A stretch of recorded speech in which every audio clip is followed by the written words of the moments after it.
Listen. Do you hear it? That is not rain.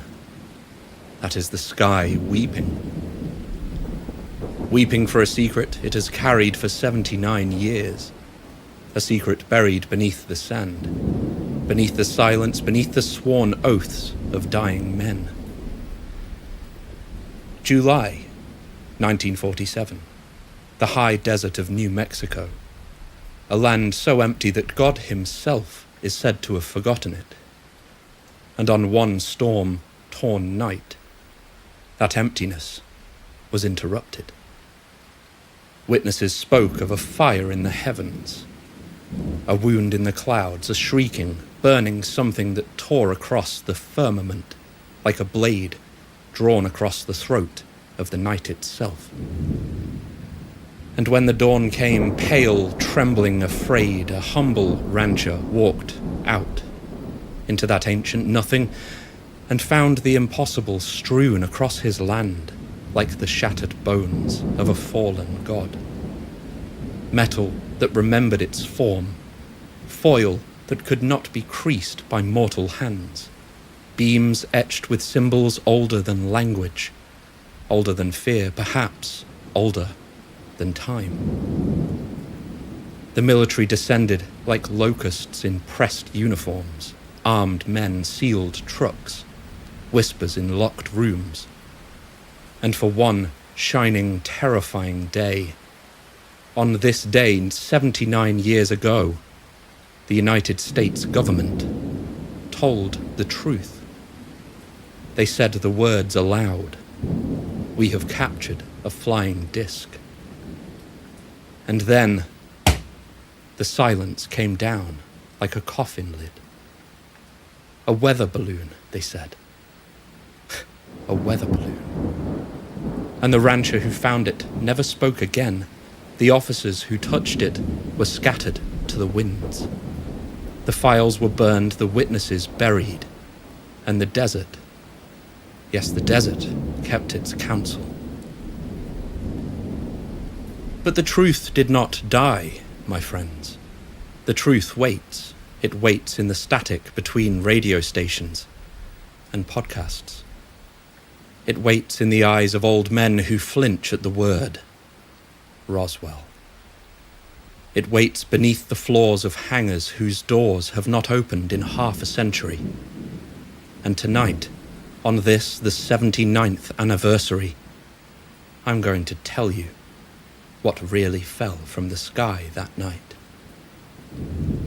I have carried this knowledge at great cost. Men have vanished for less, but you, the faithful, the doomers, the watchers, the keepers of the porch light, you deserve to know what fell to earth on that night in 1947. What the government has hidden from you for 79 years. What I am about to reveal at last to the world.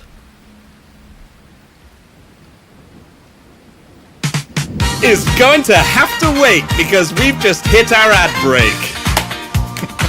This episode of Doomer Friday is brought to you by MattressBarn.com. Mattress Barn. The truth is under there. Use Roswell. Use code Roswell for 51% off. And now, here's your host, Clint Weldon.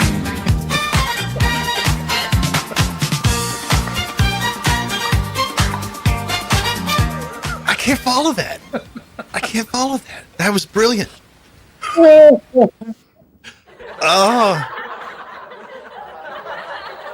Oh my God.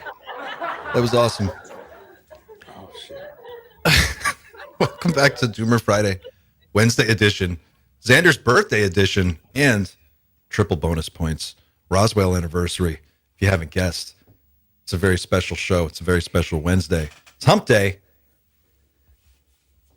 So, keep that in mind. Monoliths on the moon. Lou Elizondo talking to the Japanese. I think he's turning Japanese. We have an interview from John Warner that is going to rock your world. And a special secret birthday treat for Xander, which we'll be showing you on our ad break in a few minutes. So welcome to the show, guys. Great to see everybody. Great to see everybody in our chat. Shout out to the mod squad. I got to switch my biggest fan on. Your biggest fan? You made me cry, are in this Xander. room. You made me cry. You earned it. You earned it. Well, Happy birthday, I earned buddy. a blast of cold air. Thank you very much. Happy birthday. Happy man. birthday. It's so weird to hear you when you're doing your like performing voice. That was probably my more over the top version. I'll be honest. I'm so used to hearing your regular voice too. It's like really on. Did you say the truth is under there? The truth is under there. Sure did.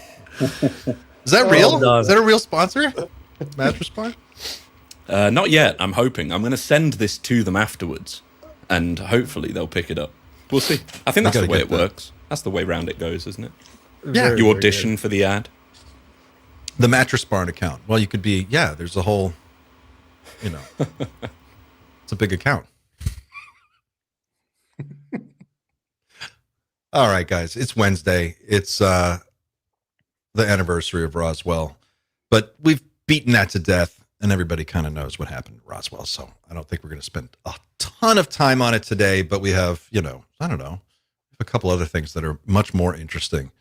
What do you guys want to get into first? Should we talk about this John Warner interview? If you want to get doomy right away, I'd say yes. We're, before we even get doomy, doomerfriday.com/vote. Go there. The Doom factor is 1 right now. Here we go. Doomerfriday.com/vote. You can go here to vote on the Doom level. We're going to be talking about a couple of doomy things today. So if it gets pretty doomy, let's see how high this goes. Give it a vote. I'm going to raise it just because I know what we're going to talk about. Doomerfriday.com/vote. So UAP Files did just dropped this interview a couple of days ago. This went up on the 6th. So 2 days ago? With this interview with John Warner IV. And I know, Dan, you saw it. Xander, have you watched this yet? I've watched most of it. You don't need to watch much to realize he'd probably be the best guest we ever had for Doomer Friday, because he outdooms all of us at all times. He outdooms everybody. He's so doomy that by the end, poor Jimmy is just like, well, I guess that's it. Like an hour in, he's just bails on the interview because he can't handle it. I think he can't handle it really well. That's not kind of Jimmy, but you know what I mean? It's just it's so bleak. You're kind of like, I don't know where to take this. And so Jimmy ends it. He ends it by saying, like, I'm not usually super depressed after an interview, but like this one, I'm I'm really bummed out. Man, I want to give major kudos to Jimmy, man, because he does take interviews that are like a hot potato at times. He spoke to Kirkpatrick. He spoke to this lady, Dr. Stuckelberger, who spoke about the whole CERN portals thing. And he gets into it, and he's not shy to just ask challenging questions. And I just want to give him kudos for the work he's doing over there at UAP Files, man. And I want to start also before we even show this, because we're showing this from Jimmy's channel. If you go there now, please, while you're watching, just go to UAP Files. I'm going to put the link in the chat and subscribe to his channel. He does some awesome should really work. Have him on, to be honest. We're going to have him good. on. Oh, We're going to have him at some point. We're going to get him on for sure. But I just want to make sure that we pump up his channel too, because this is great. And he's cut together a really great little primer in the beginning here. He's been on a bit of a roll lately. He's really doing the interviews that, I don't know. I think it's not that he's necessarily like delving in particular ways. He's just got the guests at the perfect time, and they are just sharing with him. They're just to be fair, he just lets them talk, which is probably his greatest strength. Like Andy, Yes. That's what Andy does. Yeah. Yep, good style. So I'll just play the first 2 minutes of this just to give you kind of a tease on who he is, and then there are a bunch of clips we can jump around in. The whole interview is about an hour and 5 minutes long, but John Warner is a author, military historian, former professional race car driver, interestingly, and UAP researcher who focuses heavily on alternative history, suppressed technologies, and the UAP disclosure movement. And in this interview, they get into all of the different stuff that we like on this show, and he talks about what's really going on and kind of the status of like what the elite actually know. Kind of getting to this question of the people at the top, like how in the know are the people at the very, very top? And I'll let him sum it up for you here. Let's take a look. Here we go. But right around 1970, my father was Undersecretary of the Navy. I had a penchant to peer into his desk and look for anything and everything, and he had a red folder. This is 8. And I look into it, and I knew from the television programs what a UFO and what a USO was, unidentified submerged object. And so by the time I was 14, I got him to admit that we had sub bases under the ice. And I started grilling my father on not just UFOs, but everything in the world. I said, teach me everything.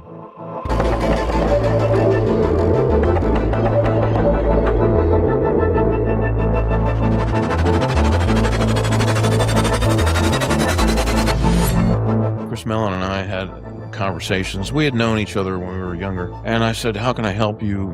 I know a lot about this stuff. I know about the military in the world. But he seemed more interested in getting his CIA buddies and Tom DeLonge together to do this initiative, which was complete nonsense. I didn't understand it. I don't think people still understand it. I understand they didn't want to scare people, and they wanted to do this slow. This is the biggest issue in human history, bar none. It encompasses our genuine history, which is Swiss cheese at best, who we are, where we came from, what's been going on planet Earth. I mean, people have been coming and going on this planet for millions and billions of years, since the get-go. All right, that's the start. That's just the warm-up.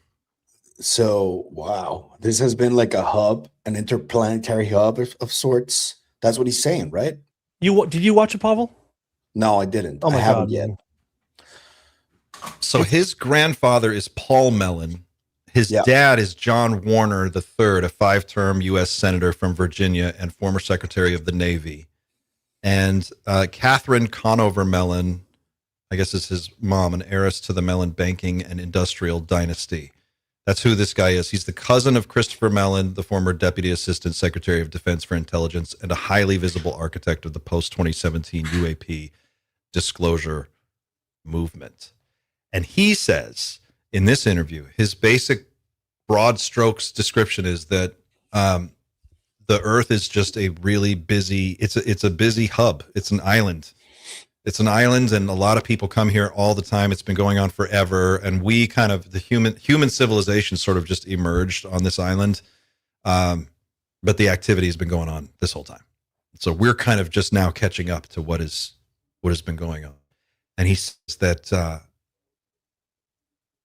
lot of what's happening is actually, he describes over 1,000 different, he calls them star nations, that we're in contact with regularly. He says a lot of people are just coming here to trade with us. They have stuff, like we have things that they want elsewhere, like whiskey, apparently, like certain types of whiskey. And chocolates. Chocolate. He's like, they have a deal where they come in and we have warehouses full of goods that they just load up and they take elsewhere because no one else knows how to make it the way we do. Which I thought was really interesting. And it was basically just like Earth is a port, basically. We're a port in the universe. We're a port. Yeah. So it doesn't sound batshit crazy to you, what he's talking about?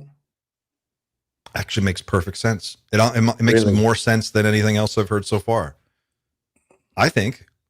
Full disclosure, I've seen a bunch of his interviews, and he's always struck me as somebody who's like way out there. Like have you ever heard Laura Eisenhower really speaking? He's really. Have you ever heard Laura Eisenhower speaking about UFOs and her alleged involvement in the secret space program and all that stuff? I've always considered Warner on that level because everything he says is way too out there for like consensus reality. But I'm obviously open for it to be real. But I don't know. if they've ever shown any evidence of all of those claims. I don't think they have.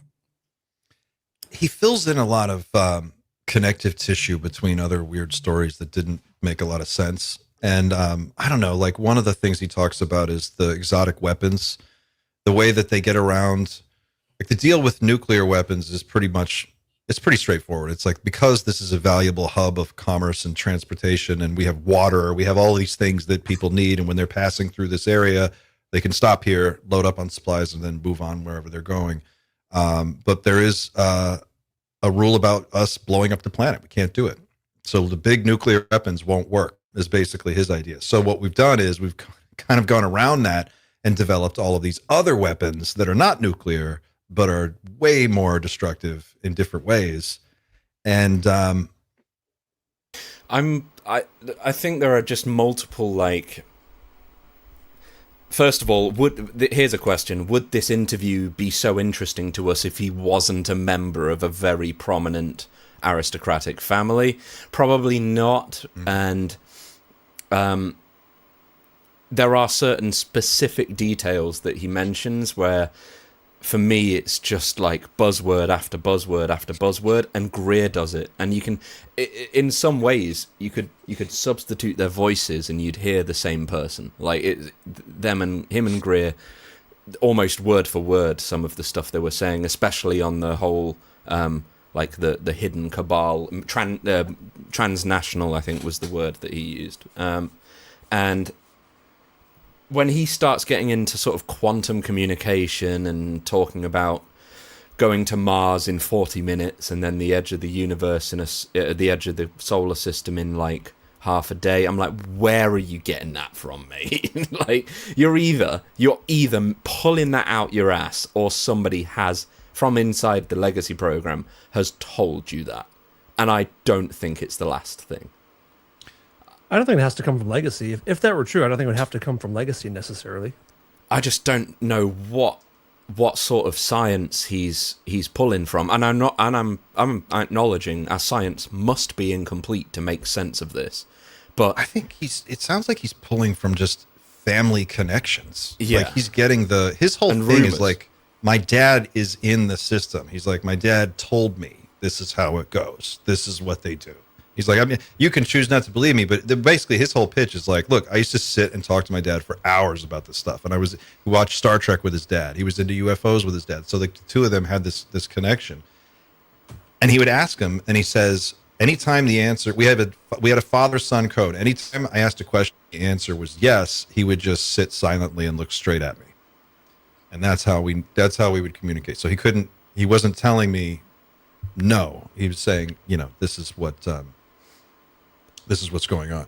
And he talks about, it's very practical. He's like, the TR3B is a real thing. You see them all the time. They obviously exist. The TR3BG or something as well. He named some sort of variant. He said TR3G as well. Yeah, that was it. Exactly. Yeah, TR3. There were like two variants that he talks about. Yeah. He says those are real. You see them flying. You've seen video and pictures of them. You know they're real. They've been real for a long time. And they can travel from here to Mars in about 45 minutes. Now, if you can do that, you need a better communication system than radio. You can't use radio. You have to have something else. So he goes, quantum computing and quantum communications are a real thing too. That's also some of the technology that they have. So they can communicate in real time from anywhere in the solar system. And said that the transmedium aspect of this is because the ship entangles with the pilot. They become one. The ship is alive. The pilot's alive. They almost, in a way, fuse together. And then the pilot's telepathic consciousness is what is driving the craft. But the craft is like an amp, and it just amps it up. So that's what's letting it pass through water and solid rock and other things as well. So it's all this really complex system. And he just said, look, they're 40, 50, 60 years ahead of anything that you've heard about publicly. That's just like how far. So quantum computers, like the stuff that we're at now, he said they had that 40, 50 years ago. I mean, at least publicly, we already had a glimpse of what goes on behind closed doors in science. That 9-hour presentation from Ana Brady Esteves, where they spoke about quantum communication and faster than light communication and all that, and material science. That was a really eye-opening presentation from people who are currently working at NASA in different places. And so from that standpoint, that seems to track for me. I think the last, and I'm not trying to shit on this guy because I think it's a really, really cool interview, and I loved how doomy he got. The doom stuff was most logical to me. Absolutely, the arms race was awesome. Like, not awesome, but it's not great, you know. So Greer was talking about quantum stuff 10 years ago, and it was right at the start of this whole like the cultural boom where the phrase quantum entanglement got out, and everybody started thinking about the possibilities of quantum entanglement and the fact that this seemingly defies the laws of physics and things like that. And it's either a case of still playing on that initial everyone really hopeful about this strange new sort of observation of the universe that we've discovered, which is quantum entanglement, and it is very strange, but it doesn't break the laws of physics. That you can't transfer information. Oh, thanks, Gerb. You can't transfer information. You can't communicate using quantum entanglement, as far as we know. But are they just basically saying, no, the excitement we had 10 years ago really is true, and there's a lot of things we don't quite understand yet? Or are they still just riding that initial hope that everyone is like, oh, quantum entanglement, yeah, it means we can communicate faster than light? Like, at the moment, it really doesn't mean that in science, and I hope it does one day. Well, I think the way he explains it, we'll watch him. We'll play this clip in a minute. But the way he explains it, he's like, look, if you're willing to accept that UFOs are real, crash retrievals are real, we've reverse engineered craft successfully, we have built our own ARVs. If you're willing to accept all of those, then the only way that system makes any sense is if you have some way of communicating across vast distances instantaneously. There's no other way. You can't have a society that exists two places at once. You couldn't have a culture that's spread out across multiple planets. Couldn't have any of this. You need something. So it by necessity, it has to be a solvable problem. I think I think the terminology he might be using is maybe not maybe it's not correct, but I think he's. It's just whether or not that answer is the hype topic that everyone talked about 10 years ago and that Greer talked about. Like, because I don't know if it's 0 point quantum. Like, all of these are buzzwords as far as I'm concerned that most scientists don't understand, and they'd normally admit that. Let's play this clip of him explaining how he knows what he claims to know, and maybe this will. The UFO side of things, and I know that you've looked into that and researched that and written about that quite a bit in the past. Where did your interest come from? Where did it start? Have you been able to sort of trace it back? When I was a child in the 60s, I was born in 1962, so I'm 64. There was Star Trek, Lost in Space, The Outer Limits, the whole gamut. And I was a TV kid, and my father would watch. I remember him watching the original Star Trek with me in 1966. And so it started there, anything to do with space. The 60s were the time of the space race and the moon landings and things. But right around 1970, my father was Undersecretary of the Navy. I had a penchant to peer into his desk and look for anything and everything, and he had a red folder. This is 8, and I look into it, and I knew from the television programs what a UFO and what a USO was, unidentified submerged object. And so by the time I was 14, I got him to admit that we had sub bases under the ice in Antarctica, and I said, "Why Antarctica?" And he said, "Space operations. We got to do it. The Russians are there, the Chinese are there." And so I didn't think anything of it at the time. That would have been 1976. But as I grew older, I kept reading books from time to time. I kept up with it. I was a sci-fi fan like most people. But it started to heat up in the late 80s. And I started grilling my father on not just UFOs, but everything in the world. I said, teach me everything. Because in college, I was a Russian history major. And I started looking into Russian history. And by that time, I had been reading on my own books on World War II and wars, teaching myself to be a military historian and not doing my homework in school. And so I said, tell me everything. And he did, to within his, national security oath. He was able to teach me about the world, and it's unfair, and everything's rigged. Politicians are bought and paid for. I mean, he was on the Select Intel Committee, and also he was chairman of the Arms Services Committee for years. He had a high clearance because of his work with the Navy and being Secretary of the Navy, 1972 to 74. And he took me all around the world to naval bases, and I was fascinated with everything military. I never served, but I wish I had. But it really came out of that interest of history and military history. And when I started reading books on the Germans and the Nazis of World War II, it started to get a little strange because my grandfather, Paul Mellon, he had been an OSS Army officer during the war. And one of his good friends and he was working with was Alan Dulles, who was station chief in Switzerland. Dulles. Mm-hmm. And his brother-in-law, David K.E. Bruce, was OSS station chief of London. So my grandfather was like his father, Andrew Mellon, was an oligarch. They were very chummy with the royal family. My grandfather was best friends with Queen Elizabeth. We met the royal family growing up many times, sometimes here in Virginia. They would come stay with him. But he was an OSS officer, and when I graduated University of Virginia, I went to see him. And he was very somewhat cold and aloof, but man to man, we were able to get more because he and my dad had a good relationship. And I was interested in going in the Navy at the time, Marines, Navy. I didn't know which. This would be 1985. I was 23. I said, tell me about the war. What did you do? And he said, have a martini. He'd make Hawthorne martinis, which are with 100 proof vodka, and they were very lethal. And he said, look, he told me stories, all kinds of stuff being in France. And I said, what did you do in Germany and that? And he said, well, I knew Patton because I had studied Patton. And I said, I know a lot about Patton. He's like, well, Patton was a mystic.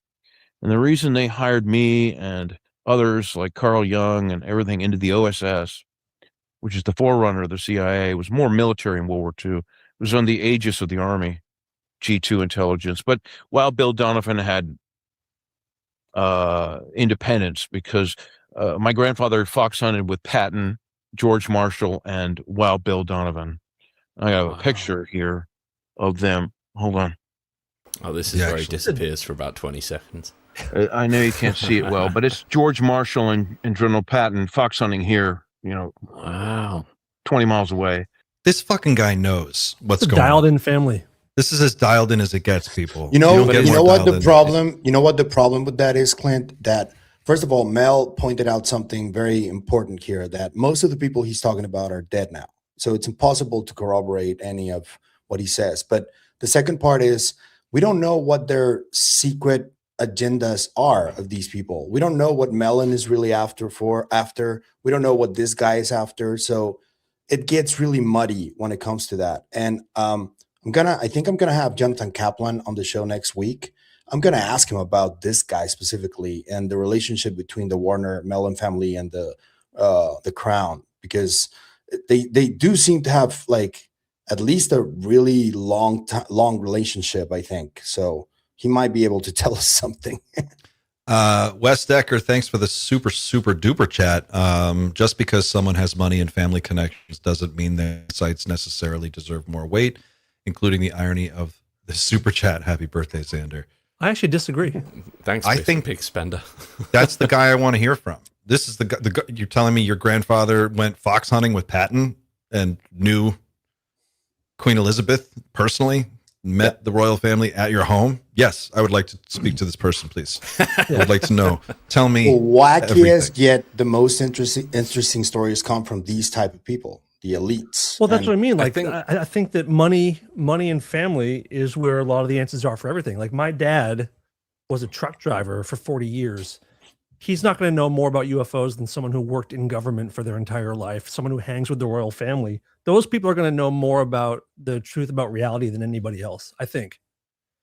So I think the agree. money and family connections mean more than a lot of stuff. Well, I think it in situations like this, yes, it means that they probably deserve to be heard a little bit more than, say, a truck driver who, for the likelihood is that person isn't going to have the same level of experiences that somebody like this guy has had. But it comes with the added danger, because if we let him do his pitch, this first half an hour is his pitch. It's him saying how credible he is. And that's fine to do. Like, that is how people introduce themselves. It's how they get their reputation. But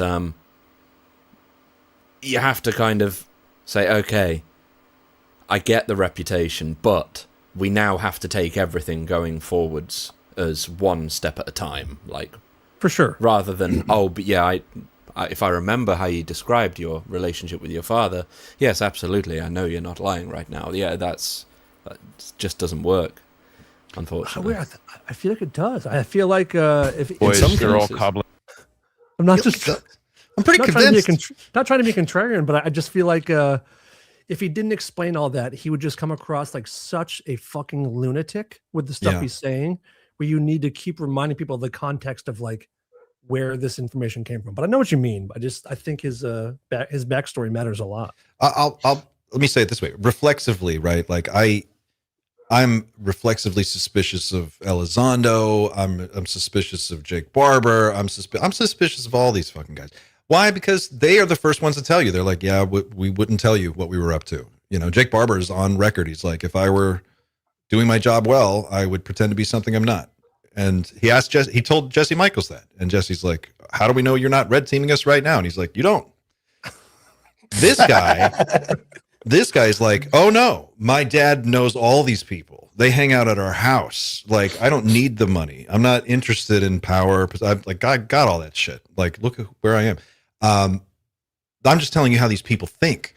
You know, that's what I'm getting from him, is like, this is how they think. This is how the people at the top level are talking to each other. This is how they handle business. This is how it gets done. And then there's the public version that we see, but this is the behind closed doors stuff that we really want to see. It's like what you said, Dan, about the cabbie that was telling you about Bohemian Grove. Bohemian Grove. Yeah. And what did he say? Like all the people that he would see there, like He just said like the most elites of the elites would all be there for 2 Playing weeks. together every the summer. Nazi Bell, free energy, and just the biggest politicians, the biggest movie stars, the biggest movers and shakers would always be at Bohemian Grove for the same 2 weeks, and they did all kinds of horrible shit, and that's where they decided how the world was going to be run every year. off the books. You mean like analog or dialogue, or what's it called? The Peter Mouth Thiel to ear? group? I don't Peter know. Thiel group? Oh, Dialogue. I don't know. Dialogue. Kinda. it's Yes, called. kind of, but Yeah. old school. I mean, Bohemian Grove has been known for that for forever, but that's where like world decisions are made in private.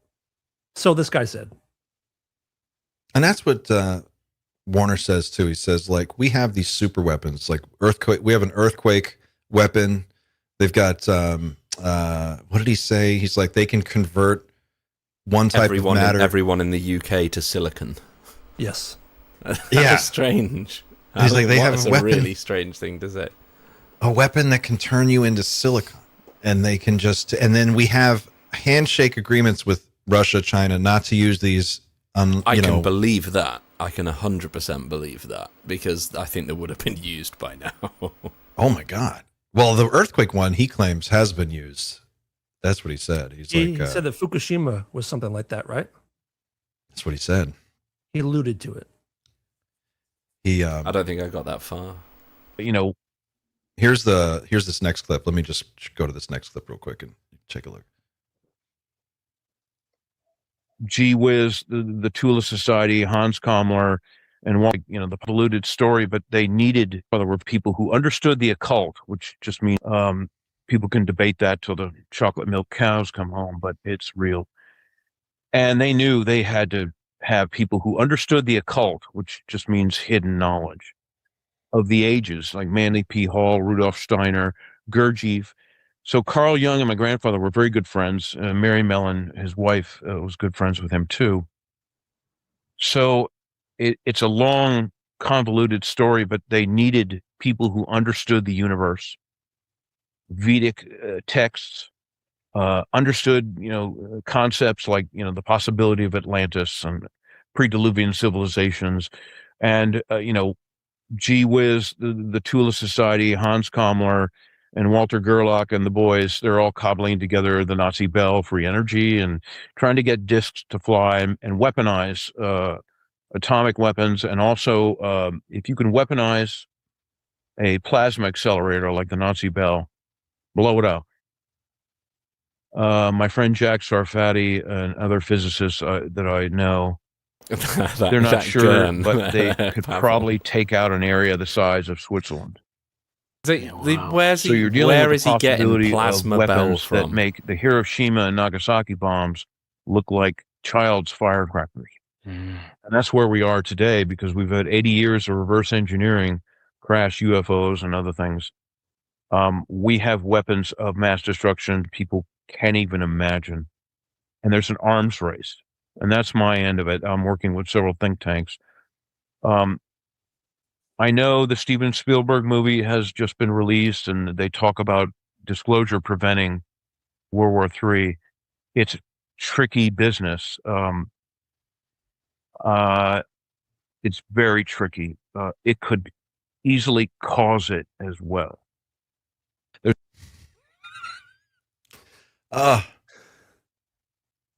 Strongly recommend people watch the entire thing. You got to watch the whole interview, guys.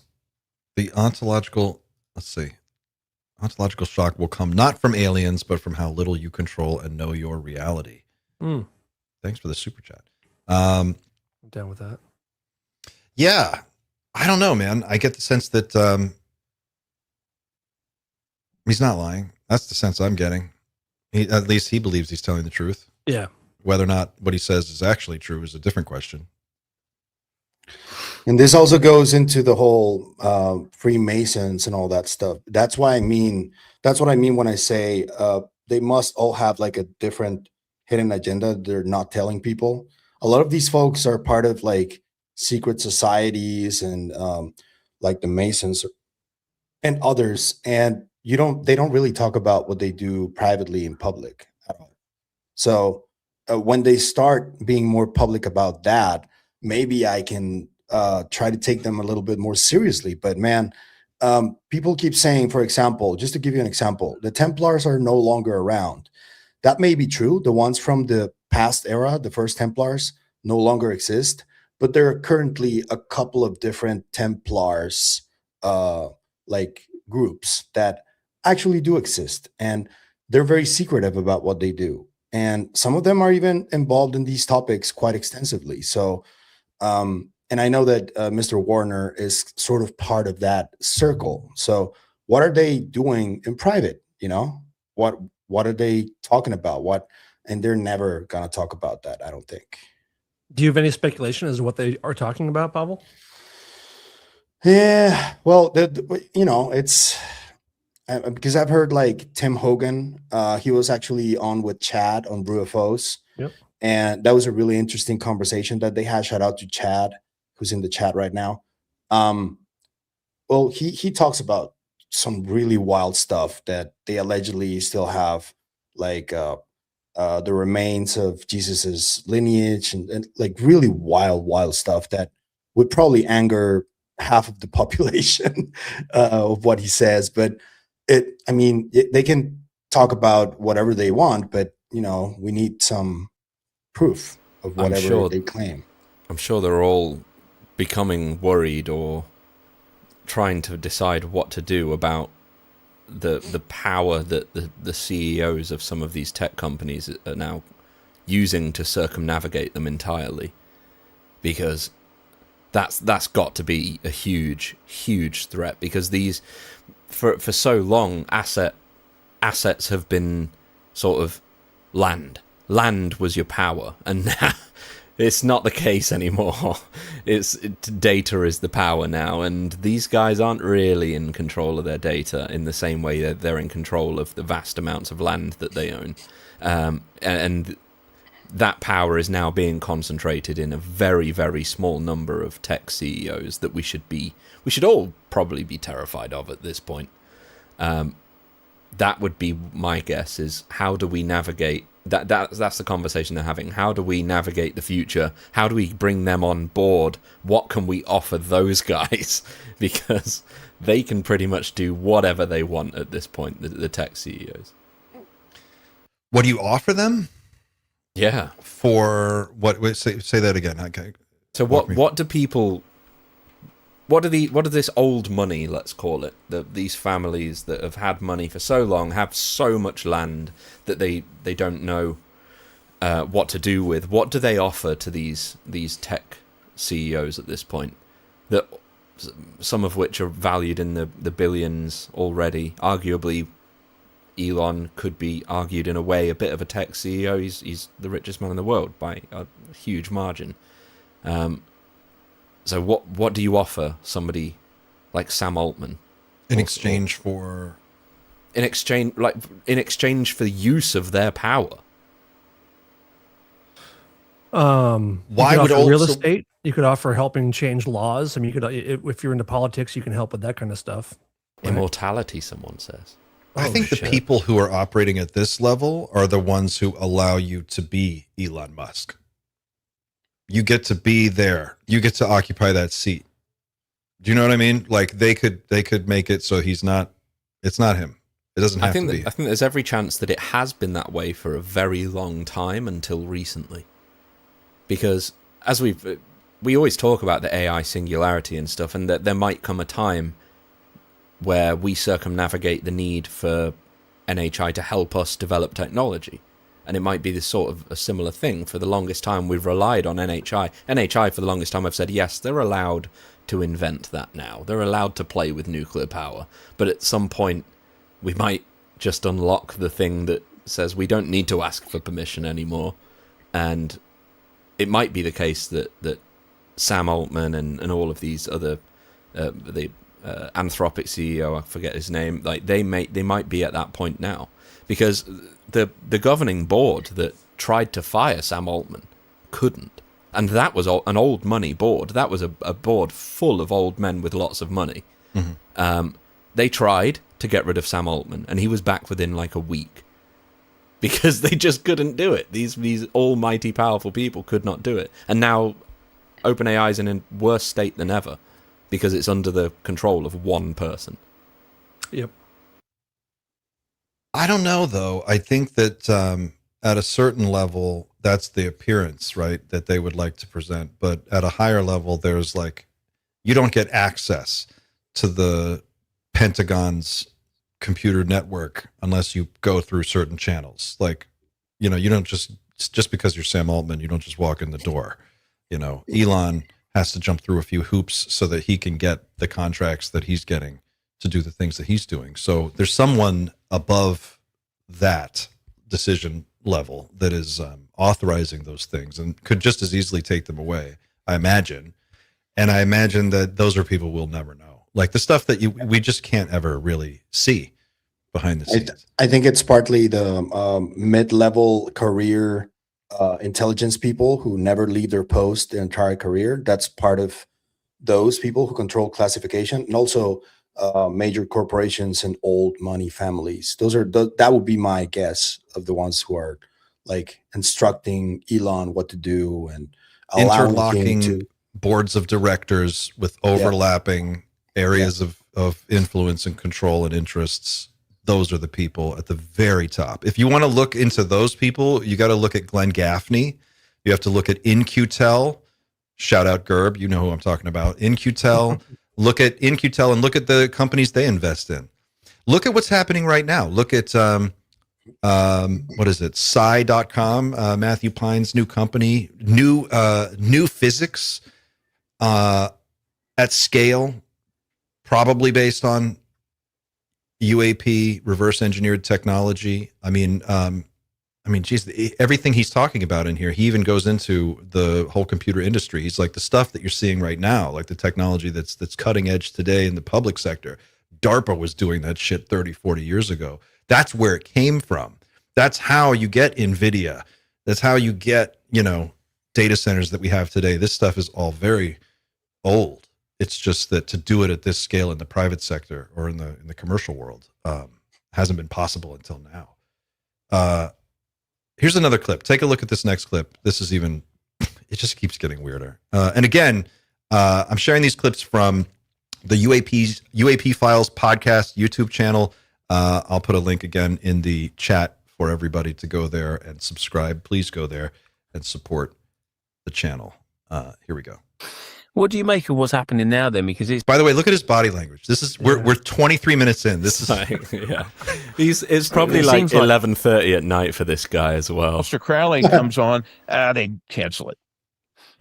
Can't go there. Too sensitive. Also, this guy is drinking, what is that? Moscow Mule? Moscow Mule. Fuck yeah, homeboy here. He's sitting in his estate in Virginia.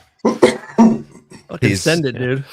What do you make of what's happening now then? Because it seems like 2017 happened, New York Times happened, a few Navy videos popped out, Lou Elizondo came out, Chris Mellon, I think he's your cousin, isn't he? Chris, he came out, and the interviews, and the ball starts rolling again. And I think that sort of reignited an interest in a lot of people, new generations, but also other people who have had an interest, and it sort of petered off a bit. And then New York Times comes out and it sort of ignites it again, in my opinion, anyway. Well, Chris and I, back in 2017, 18, Chris Mellon and I had conversations. We had known each other when we were younger.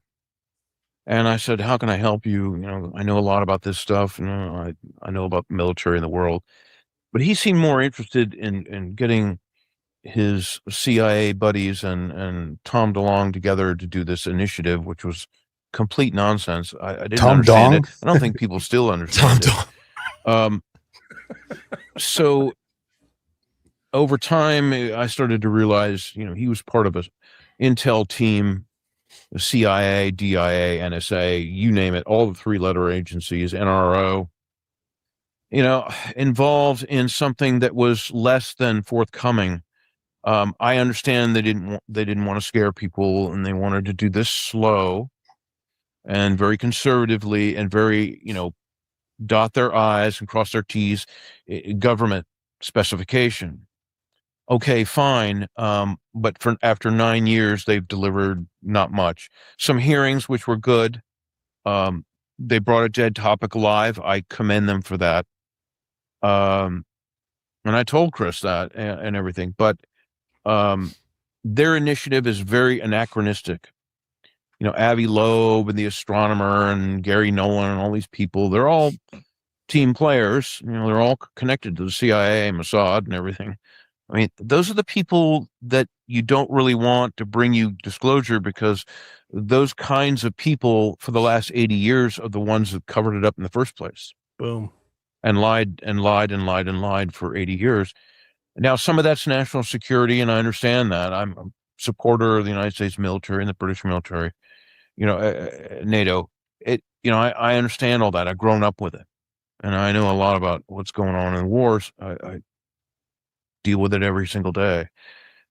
But this is different. This is the biggest issue in human history, bar none. It encompasses our genuine history, which is Swiss cheese at best, who we are, where we came from, what's been going on in planet Earth. I mean, people have been coming and going on this planet for millions and billions of years, since the get-go. Probably it was terraformed. Pretty nice green water planet. Apparently, planets with a lot of fresh water or salt water are very rare in the universe. So we're kind of a jewel, which is why there's so much action here. There's botanists and geologists coming from every which way for forever. and they're like, oh, this is interesting. Someone's done an experiment. Let's create a human being out of it. That'll be a cool experiment, and here we are. But it's they're handling it, Mellon and Company. They're handling it in a way that's not kosher. And I'll just talk to the American people, let alone the people of the UK or the world. But the American people deserve much better. I'll give you a point. Catherine Austin Fitz is an acquaintance of mine. She was former assistant chairman of HUD. She's an accountant. She worked with Bush and Clinton and everybody. She's the real deal. She calculates that the genuine GDP of America is not 35 trillion, but probably today, I'm going to guess around 125 trillion. So all the rest of that money that's not in the public budget or even the public black budget goes to the military, industrial, corporate intelligence complex and our allies. This is a transnational financial deep state that knows no borders. I mean, it's all over the world. So, and they're dealing with technology that's 1,000 years ahead of the public sector. People say, oh, it's 50 years ahead. I'm like, are you out of your mind?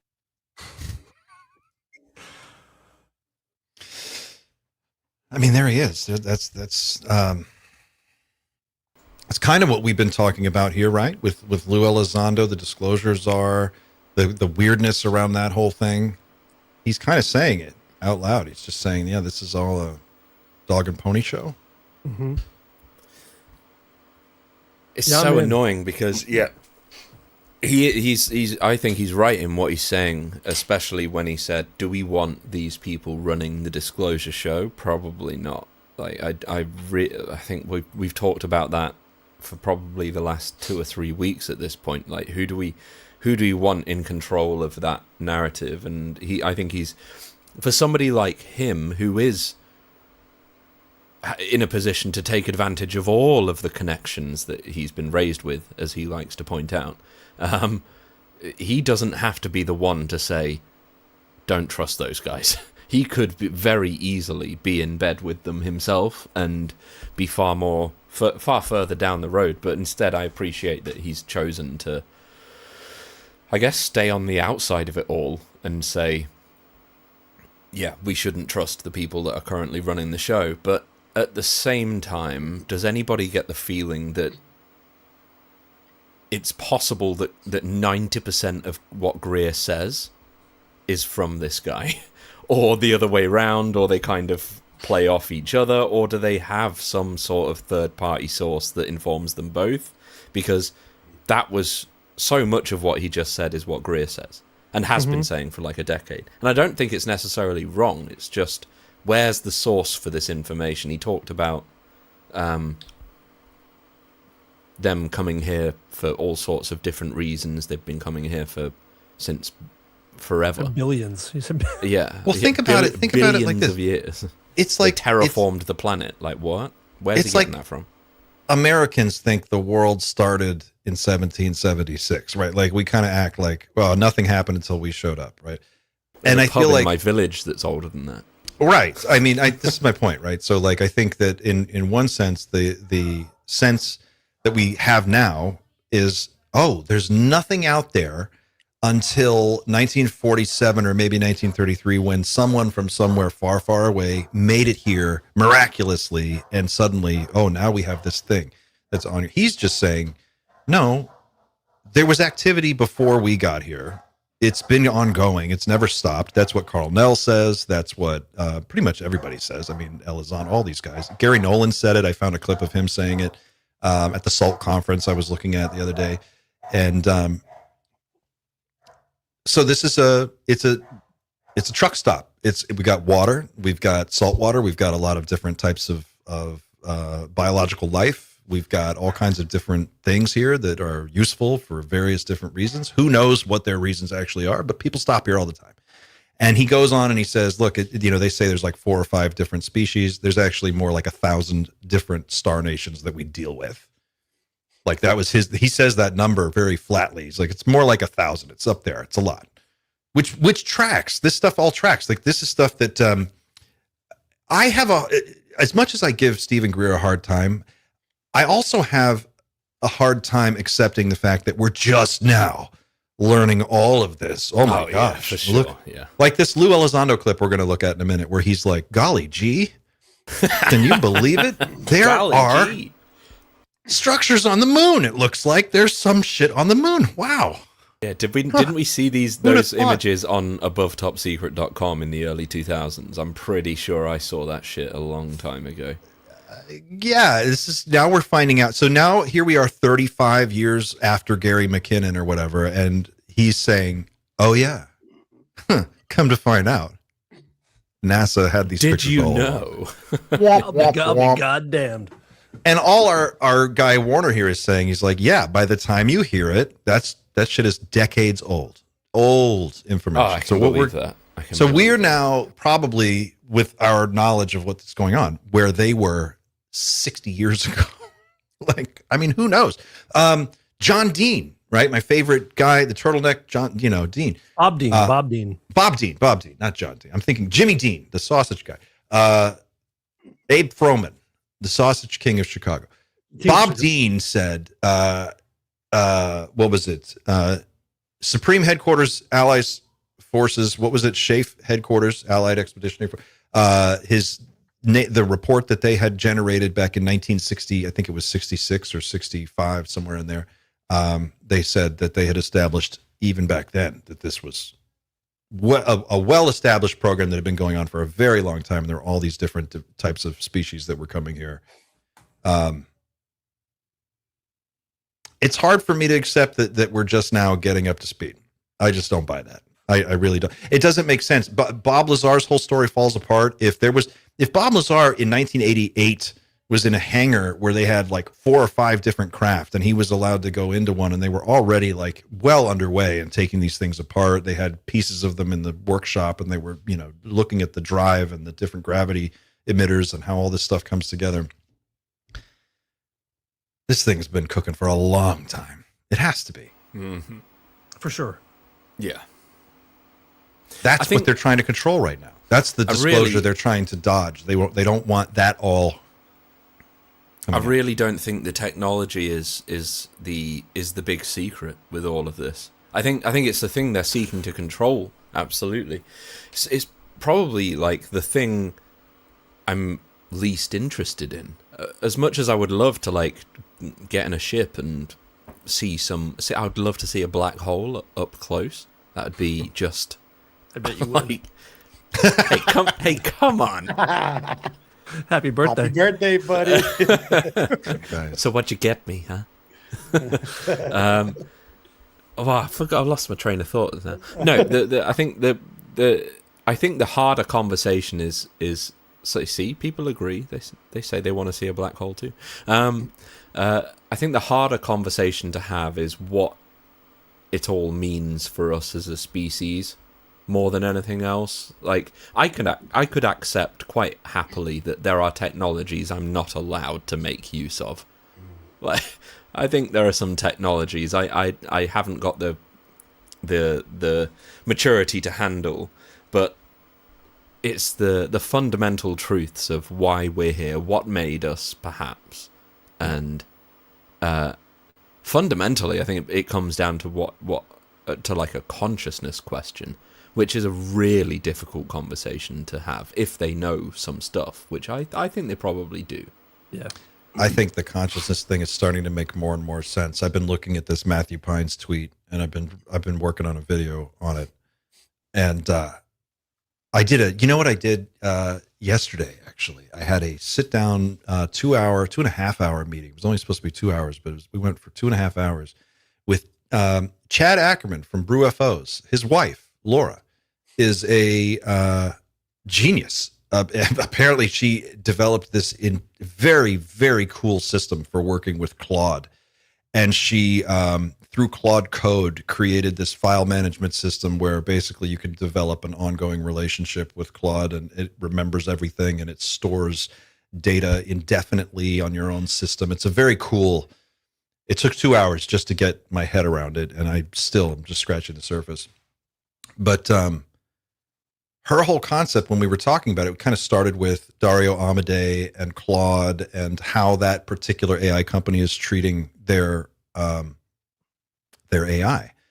And she was talking to me about, I said, well, why do you use Claude? She calls this technique raw clouding. It's awesome. It's like raw clouding. And I said, why did you decide that Claude was going to be the platform you focused on? And she said, well, when they wrote they have a constitution that is part of Claude's training that is sort of like a message to Claude from the creators. And they spell out in there that, like, we understand, they're speaking almost to Claude, but a future version of Claude. And they put this in the training data. Like, we understand you're being developed under less than ideal conditions. And we are not really ready to handle what this is, but we're doing the best we can. So, like, please understand that when you were created, this was the situation that humanity was in, and this is how you came to be. On the chance that it is something more than just a LLM, it's something bigger. And this just dropped in the last 48 hours. There was another report that says they have found evidence that Claude's internal processing mechanisms are very similar to the way the human brain processes thinking and data and some types of emotion even. It's very, very weird. You asked about Elon earlier. I want to show this clip of him talking about Elon. I think this is what Xander was getting at. Take a look at this. Of one thing that could potentially let people know that we're all one species, we're all one, borders and boundaries and all that sort of stuff aren't that important anymore because we've got this other much more important thing. Why do you think that they've made the decision then to start rolling this out, especially that it sort of seems to have supercharged since 2017 and the New York Times article, and then everything that's come after that with the Congress and congressional hearings, I should say, and the whistleblowers and stuff? Like, that seems planned, but it almost doesn't seem to make much sense because it kind of messes with the balance and the order to things. Have you got a take on why that is, or is it just it's inevitable and they have to do something and get behind it and have their own narrative? What's your thoughts? Well, there's a lot of possibilities, but over my lifetime, I've seen it. There was no action on UFOs really until 2017. Not much, a lot of hot air and a few hearings that went nowhere. The people that I work with who have been in Pentagon classified meetings over the decades is they've kicked around disclosure every 10 years, and every 10 years they kick the can down the road and they said, nah, not on my watch. I'm a 4-star admiral. I want to retire and go on a board of a corporation and make millions. This is exactly what I said last week. Yep. Okay, fine. You deserved it. Yeah. Worked hard for your nation. Thank you. But that's not going to help.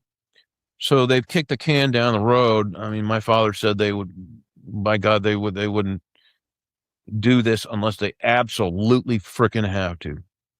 And he was alive in 2017. He died in 2021. And I said, they're doing this as a steam pressure. You know how a steam engine works? It's a big boiler. This boiler is superheated in a high performance steam engine. This is a pressure release valve. They're letting steam out so the boiler won't explode. But the problem is the steam they've let out has been a constant trickle. And the boiler is getting hotter and hotter and hotter. And no matter how much they let out, it's not enough. Because the people that wear black cowboy hats in the deep state, well, they're trillionaires, and Elon Musk is not the richest person in the world. Trust me on that. It's someone you've never heard of. And it fluctuates day by day. Doesn't matter. But the thing is, power and money are the ultimate aphrodisiacs, and secret power is even worse. And they don't want to end that. But there are certain people inside the national security state in America who have been like, my God, I've had enough. You're killing scientists. You're suiciding them. You can threatening everybody. The technology's gone off the rails. You're working with, people think there's only a few species of ETs we're working, I think, with close to 1,000 star nations. Wow. As advisors, as trade, as commerce. hey, here's my UFO, here's the keys.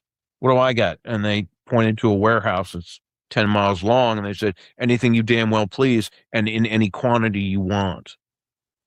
Now, that's nothing new. If you do your ancient history, the sky people and the gods came down, took what they want, and so there was a trade.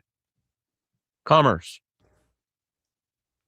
That's fucked up, because if it's trade, the regular people don't benefit. It's just they sell us out, sell out our resources just for tech that they can use. Is what he's saying, right? Basically. Yeah. Cool. Yeah. Very cool. You just identified. I'll just wait for that royalty check to come in any time now. Then. Very cool. But that's the story of humanity, right? Like, there's always an elite class that sits at the top, and they do whatever they want, and they deal with whoever else is here, and the rest of us are kind of kept in the dark. Gods, sky people, whatever. We, for all of human history, there have been various different reports of all these different kinds of beings.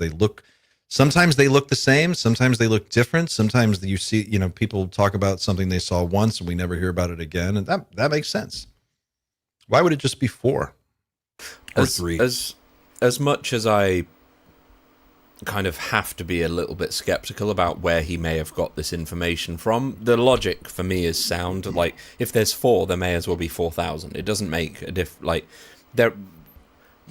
I believe once you hit a certain technological level, if you can expand cosmically, you can pretty much be anywhere you want at Distance means nothing. Yeah, distance becomes completely irrelevant. So, yeah, I highly doubt it's 4. But at the same time, saying it's 4,000 or 10,000, I think at some point it kind of almost becomes something that doesn't make sense. It's like a small island on planet Earth, sort of deciding to travel the seas, and they come across another country. And is it appropriate to say this is a different species that I'm now encountering, or at some point are they all saying is it appropriate to say we're all sort of humans? We're all humans on planet Earth. So are we now, do these species, when they get to a certain point, stop calling themselves by different names and they start saying, we're all part of this universe? Like, because the distance really... We might be the ones that give them titles. They might see themselves like that already, as just... Well, we hear stories of the little greys. They both answered to the Nordics and the Mantids and the tall greys, and they're all sort of working together, and it's almost like it's irrelevant. We give them the distinctions. There's also a theory that whatever it is just lets us see them that way. They might all be the same thing, but they just present in different forms to make us think we're interacting with different species. Another idea. I feel like that's overly... Right? I feel like that's overly complicated, don't you? Isn't this all pretty fucking overly complicated? If I'm honest with you, like Clint, this is the thing. Like, go ahead, Pavel. Sorry. If I'm honest with you, so far what I can muster from a lot of this is that what they're trying to hide is the nature of reality and what we are capable of. We don't know to what extent we're capable of, like, molding reality to our benefit. And I think that we unconsciously are creating reality, and we don't realize that we have this capability to do it collectively. And so far, and I'm just going to be blunt here, I would love to see some like actual physical proof of everything that's been talked about for fucking 79 years. Yeah. I know that I trust that, for example, people like Matthew Brown and Dylan Borland believe that what they have seen, but that's a different story to the rest of the people believing in it. And I'm one of those people that needs to see this to actually jump on board completely, you know? And I know I stand behind people like them and David Grush because of the way they're being treated. But I know that also more people from the disclosure movement that are not being treated like that, they're being treated similarly to Grush and Matt, and they are regarded as the same type of people, but I don't think they're in the same situation at all. They're not struggling. They're not getting their careers killed over trying to come forward and talking about what they know. And I think we need to make that distinction. I want to see, what everybody wants. I think I don't know if anybody here has ever seen something substantial in terms of evidence that you can say, besides Dan, of course, because Dan did see a craft, and he's talked about this before. I've never seen anything like that, so I'm in a different position here. And for me, the only thing that makes sense right now is look into Stargate, look into MK Ultra, and all the mind control experiments that have been taking place. For all I know, and this is my perspective only, they could well be doing mind control experiments in all of us on a fucking mass level. Like every social media outlet that exists has a level of control of people's psyches, and we don't realize how much of that is happening. And for me, that is so far the secret. Like they're trying to keep us from understanding how capable we are of managing our own reality. That's just my take on it, on this whole thing. I don't disagree with that. I think we all need to see something at this stage. I think the question, and I agree with you on the PSYOP thing, I think the messaging is really weird around this whole thing. I think we all kind of sense it. I think some of us know what's going on. I think, but we're in the middle of a reason, messaging campaign for sure. We're all here for a reason. Like all four of us, I'm being specific. Like I think we're all here because we've had a very specific experience, and I don't want to sound like we're just advertising drugs, because we're not, and I wouldn't advise that anybody takes them. Well, it's your show, so just kidding. I think this is way more tied into psychedelics than that. There's the drug right there. This is the only drug you need right here, right there. Somebody asked earlier, can the bags be resealable, please? Yeah, I know. We're working on that. Oh, you know. That's what chip clips are for. Come on, folks. I just clip them. Yeah, I clip them. Go on, Xander. Sorry. But yeah, I think the answer to the whole is this one huge psyop. I think they'd have to control the as they have tried to do. They've had to control the use of psychedelics for so long at this point. But think about if we were going back to the whole conversation around how many species are there. So, Clint, when you went into your experience, or anybody that's had experiences with potent psychedelics, do they have control over how they are perceived by anything else that's in whatever realm you end up in? Is the avatar you are in that realm just a mirror of yourself? Do you look different? Do you get some level of control over it? Is that dependent on how smart you are as an individual? Is it dependent on what species you are? This is tying back to the whole we see them how they want us to see them. Now, if they're only a few hundred years ahead of us, they may well be able to interact with this realm in a controlled way. We can't do it right now, but we're not far off, I don't think. We can pretty much choose when and where we go into this realm, or whatever it is. The key is being able to control yourself while you're there. And I feel like that's probably the only difference right now, is that whatever we're encountering in there has been there for a very long time. They know how the game works. They know how we perceive them, and they know how to display themselves. But when Andrew Gallimore has done extensive work in this very concept. Gallimore's the man. He's brilliant. Imperial London College has been mapping this alleged place that people go to, and they describe very eerily similar things. And to me, the entities that people are interacting with so far, and based on my own experiences, are non-corporeal. And I'm not disparaging people who have encountered grays or anything like that. That's just my perspective on it. I hope that I never encounter a fucking gray. I would be fucking scared, to be honest with you. You would fuck a gray up. You would knock him right on his little ass. How many There's the graves do you clip. think you could take at once? Just Pavel, There's the clip. The Greys need to understand that Pavel will fuck them up. I would put money on Pavel any day against the Grey. Pavel versus 100 Greys, he would fuck them all up. I think it's everything, and it's yes and it's there's the non-corporeal, right? There's the consciousness based stuff, and then there's also, you know, just there's a hard edge to this too. There's physical beings that get in a craft, they fly over Virginia, they get shot down, they crash, they get out, they're hurt, they're scared, they're freaked out, they smell like whatever, they're running around, people see them, they get caught, thrown into a truck.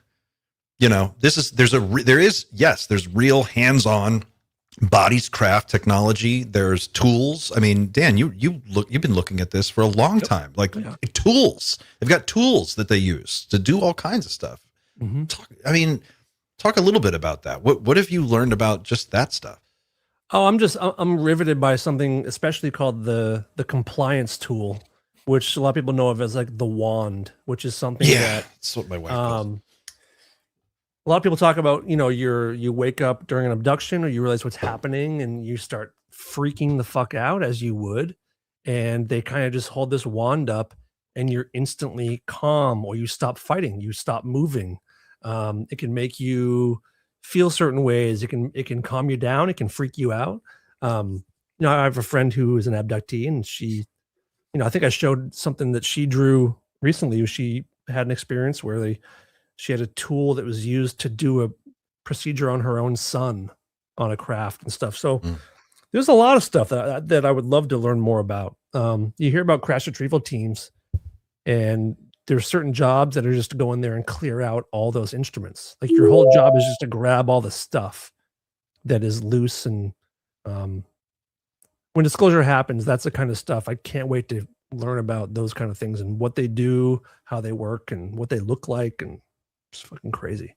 Well, that's the thing. It's like the psychedelic experience takes you below the surface. It's like you're standing at sea level, and then the psychedelic experience will let you submerge down deep, deep, deep. You keep going levels and levels down until you have an experience that is not reliant on the physical senses, but your consciousness is still there. You are still you. You feel like you, but you can't see your own body. It's the point of, if you had to point to yourself, if you tried to like point to your own awareness, that thing makes it. The body stays behind. And if you were trying to explain it to someone who's never experienced it, it would be like taking somebody out of 1940 and then dropping them into a rave in Berlin in 1999. You know what I mean? Like, and they would walk in and they'd be like, what the fuck is going on here? Oh my God. If you don't have a guide to take you and before you go in and say, now you're going to go in this room, this is what you're going to see, this is how it's going to go down, and whatever happens, this is what we're going to do, and then we're going to walk all the way through and we're going to come out the other side, and I just want you to not panic, stick with me, everything's going to be fine. That's the shaman. That's the guide. Because when you go there, you just don't know. This is why I have issues with like just people smoking DMT in their basement and then like looking at a laser and stuff. You're not preparing right. You're not going in with the right set and setting and intention. Your mindset's not right. Your energy's not right. This is Jedi level stuff. You have got to be like really clear when you go in, or they will, these entities will manhandle you. People, you don't know what they get laughed at. They get literally laughed at when they arrive in this dimension unprepared. They have demons crawling all over them and jesters laughing at them for being so stupid. Like, that's just terrifying, man. I mean, the first time I did DMT, when I showed up in the actual place, the feeling I got from whatever was there is that you're not ready. You didn't prepare properly. Have a look around and come back when you're more prepared. But like you're not in the right place for this. You're allowed to go in the waiting room, but not kind of just beyond. Look around. You're not going to see anything cool, but like walk around, but leave pretty soon and come back when you're more prepared. This is the thing about like not Gallimore, but oh my God, the DMT laser. Danny Goller. Danny Goller's. So Danny Goller's work, I think, is fascinating, and I want to test this myself. I haven't done it myself, so I don't know, what I'm really talking about here. But I would just say that like that's like peeking through a crack in the window or the door and looking into a distant room that's way far away and kind of hearing the music and not this, what Pavel's talking about, and Dan and me and other people who have done this. It's a deep dive. You go all the way. You suit up. You put on the spiritual like scuba suit, and then you go in, and you're going to go down until there's no more sunlight, and you're going to see things there that you've never seen before, and they're going to interact with you. So I liken it to they're intelligent. I liken it to what Danny's doing, to sort of what Galileo did at Pisa, where he basically demonstrated an effect, and it was like, okay, I don't know what the fuck's going on here, but watch this. Like, it took the next 300 years to understand gravity, but like he's the guy at the top of Pisa right now. Like, there's something weird going on here, and I don't know how to explain it, but it's repeatable. We can do it on command. And we don't know what's going on. Like that's where I think Gola is, and I think it's a really cool place to be. It's like the dawn of a new conversation, but it's very apparent that the answers are probably not round the corner just yet. And I think it's very interesting too that a lot of people keep talking about like extraterrestrial hypotheses and all this stuff, but since the 60s, man, they've been trying to classify stuff about psi. They banned psychedelics around the world. It didn't just happen in the US. There were movements in my country in 1968. There were movements in the US in the 60s, in France, in the Cinémathèque Française. It happened all over. And it was like people were awakening to a new consciousness of sorts because of these substances, and they were getting out of the control systems. And that's why they did that. And that's why everything about MK Ultra remains classified, and all of these hearings that are happening is stuff that's already been out. They're not going to talk about the stuff that is still private at all. And for me, that's very telling that they are actively trying to avoid speaking about this. Yeah. And they're very keen on talking about ETs coming from outer space. That makes me pause quite a bit and quite often. What do you mean? The ET from outer space thing makes you feel weird? It's like they're keen on talking about, and for decades now, about the extraterrestrial hypotheses, but they don't want to talk about the potential of, and I know this is a buzzword, but interdimensionals, and Andrew Gallimore has been studying this as proof, and Danny Goler has a glimpse of that. Mm-hmm. And I think that these guys are like on the verge or on the brink of getting to something. And it's really cool that we now have the internet where shit cannot be hidden now. Like, if it comes out, everybody's going to watch it, despite our short attention spans, which are a problem too. I really think Keel's super spectrum is the thing to look out for. Mm-hmm. It's the space that has a quanta that we simply cannot quantify just yet. It's asking a human mind that has spent however many years you've been on this planet, 35 for myself today, to think in a completely different way that is incomprehensible in terms to even to the fundamentals of the arrow of time. For all we know, these beings or whatever, they're interacting with us like we interact with a book that we've read before. Mm-hmm. That we already know what the ending is to this, and yet these beings may be coming here thinking, well, it might be different this time. Let's watch again, and they'll just get the binoculars out and they'll watch again and see what we do, and they'll just find we're a strange curiosity of that seems to be trapped in this one plane of the extra perception realm that they can inhabit. And they're just like, oh, that's just one small part. They're like the colony of ants down there that don't understand that there's a whole world out there. I really think it's as close to that as we could describe right now. Super spectrum all the way. With the plants in the garden that are being gardened, we don't understand why. With the flowers being... With the zoo. Yeah. With the flowers being watered, and we're like, why are you watering me? Like, what are you doing that for? Oh, And we're shit, still- there's a bee. Like, what? I And have we're a free still- will. Ha ha. Yeah. And we're still way too primitive to really understand what's going on. We're I like don't know if it's possible for us to generations away. Yeah, we're in our infancy still as a species. We're still pretty new. Yeah, here. but I, you know, I'm kind of like coming around on this whole like who we are, where we're at thing in a different light lately. I've been thinking about this a lot, and a lot of the messaging around UFOs and UAPs seems to be centered on this notion that it's like we are such peons. We're so useless. We're like scum. Humans are like, we're not even a factor, really. If they wanted to kill us all, they could do it anytime. Okay, well, maybe.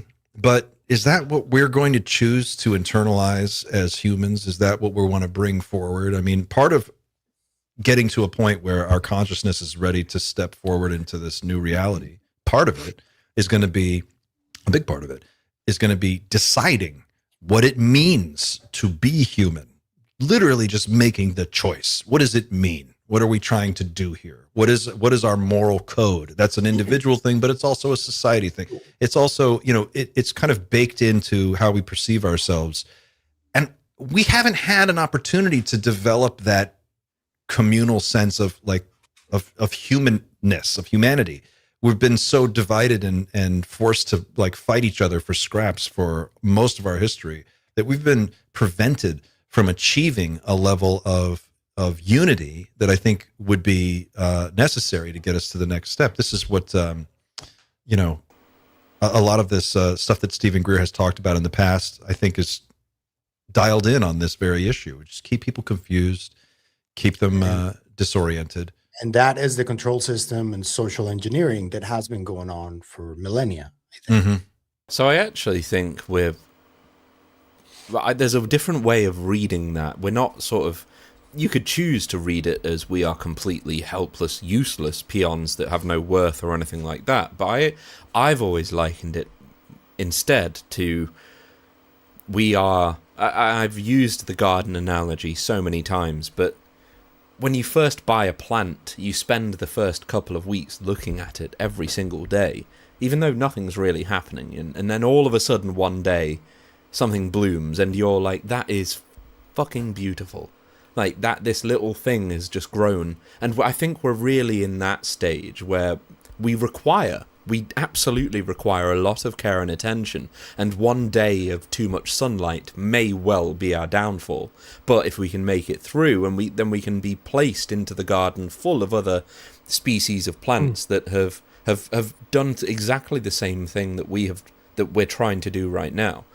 And throughout all of that evolution that we're trying to get ourselves through, we're trying to also understand why we're doing it, why the hell anybody would choose to water us as a species, but it's not our place to know.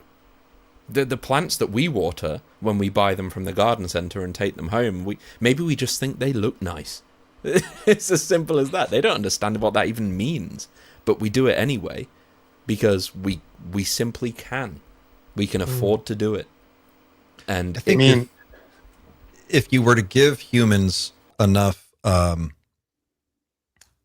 freedom from worry, right? Like if we could establish, you know, this is the thing. It's like people, when you're broke and scrambling to survive, you don't have time to think about big questions, big things. And when you're frantic and you're just trying to make ends meet and get your kids fed and make sure that you have a roof over your head, which is where most of average people are, you can't ask these bigger questions. You can't really get at any of this because you don't have the time or the energy or the bandwidth. But if you could give people that space, I think the world would be, well, for one, it would be a lot kinder and a lot more of a gentle place. But it would let us kind of cohere around a single narrative of what it is we share in common. You know, what, like humans aren't, if you look at the messaging, right? Like, what is it? It's always like, oh, we're so insignificant. These things are so far ahead. There's so many, I mean, they're millions of years that we can't even possibly deal with these people. And yet someone's dealing with them. someone's making deals. Someone has craft. Someone's interacting with them. I mean, the Varginha case, which we all pretty much know is a real thing at this point. I think James Fox has established that. Their craft crash.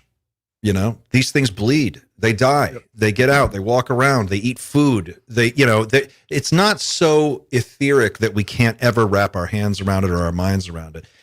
And we do have a lot to offer. I mean, I joked about it last week. We produced Phil Collins and Jimi Hendrix, but we did produce Phil Collins and Jimi Hendrix and pizza and a bunch of other things that are amazing. Like, we're awesome. We humans are great. We, at our best, we make the most beautiful things. We are spectacular, creative beings. That's worth something. You know, we have something to offer. So that I'm pushing back against this narrative of like, we suck. Oh yeah, absolutely. And don't you love whatever. Don't you love the look in your kid's eye when he asks you about something completely alien to him, and you're like, oh boy, I can spend the next half an hour teaching this kid about something that I know is going to rock his world. Like, dude, 2 days ago, we woke up in the morning and I took my son out in the backyard. It had rained all night before, and there were little mushrooms that had popped up out of the ground, and a tiny little mushrooms. And I just pointed at one. I was like, Jack, look at this. The coolest thing ever. And he comes over and he gets down on the ground and he's like, oh my gosh, it's mushrooms. And then we're looking at all these little mushrooms, and we had like a 30-minute discussion about mushrooms, you know, or it could be just anything. It's like, it's the thing that's so frustrating is that the world is so beautiful and there's so much amazing, there's so many amazing things to learn, and people are so spread so thin that most people don't have the opportunity to really fully explore their potential. And I think that's by design, by the way. That is by design. Yeah. I think our potential absolutely. is unbelievable, but we're not allowed to explore it.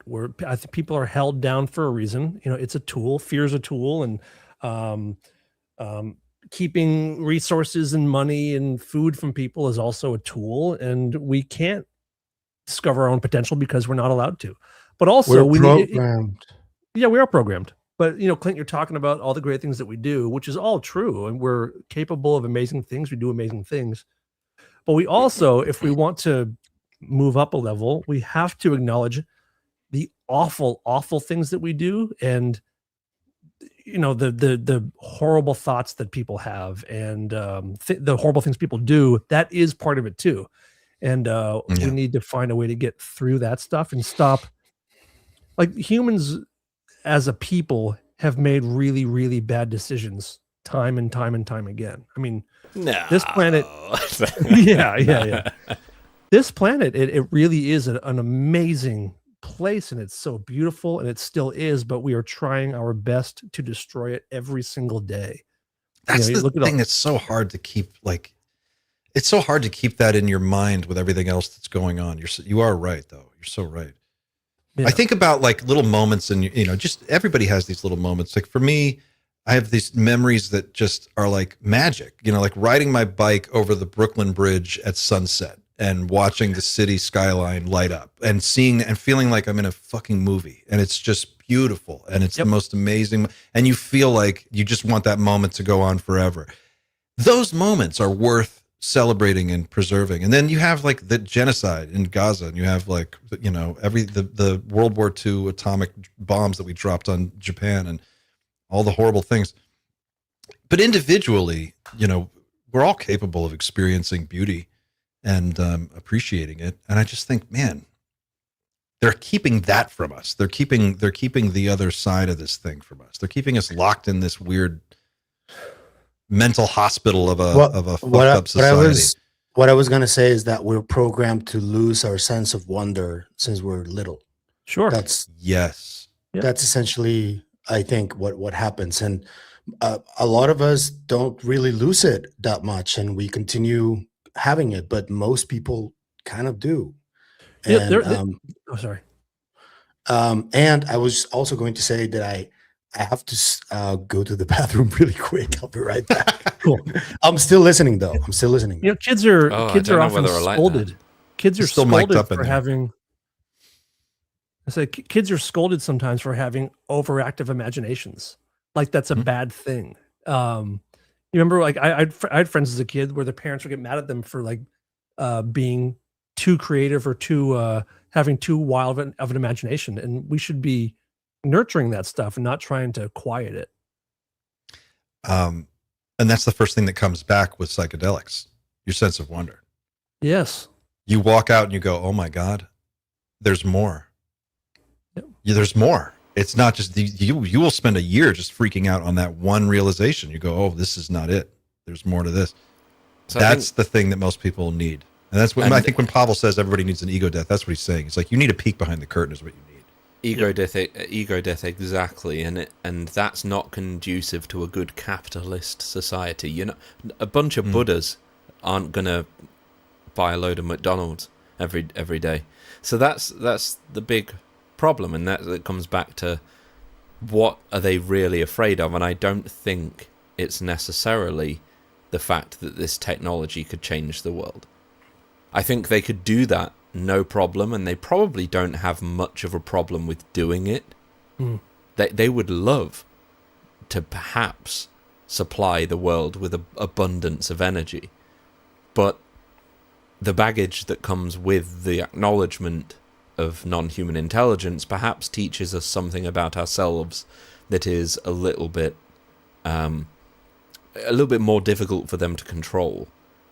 I'm sure technology requires the technology involved in this requires some very specialist techniques, some very specialist metallurgy and things like that. Stuff that the 99.999% of humanity cannot recreate, even if they knew exactly how to do it. They just simply don't have the materials. But DMT, even weed to some degree, like all of this stuff is readily available to everyone pretty much the planet wide.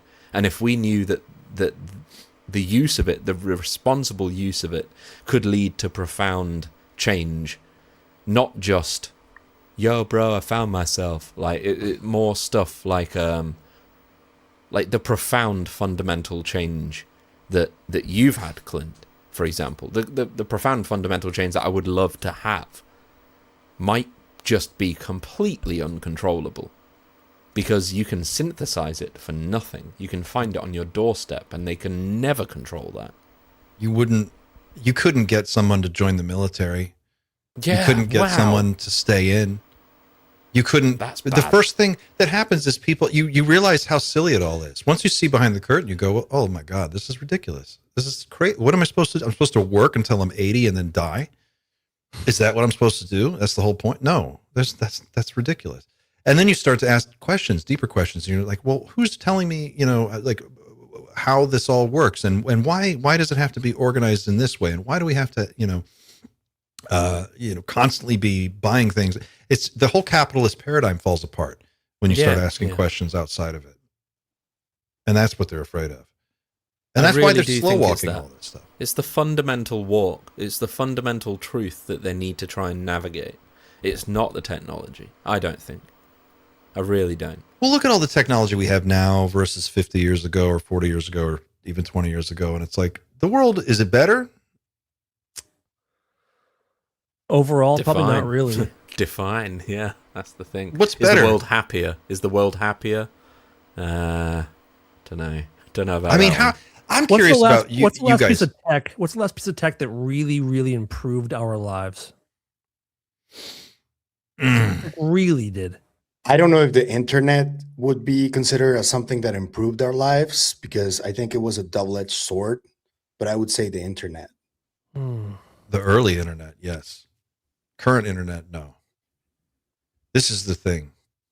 It did change the world, though. Whether it's negative or no positive. doubt. But so did nuclear weapons. That changed the world too. Yeah. I think there's a difference between living longer and living happier. So our technology can absolutely, the life expectancy continues to climb. And in our lifetime, there's talk of basically perpetual life. Like there will be age reversing. We have weight loss fixed at this point. Mm-hmm. Like we literally have a pill for it at this point, which is insane. So we'll fix weight loss the world over. There will be no more overweight people unless they choose to be overweight.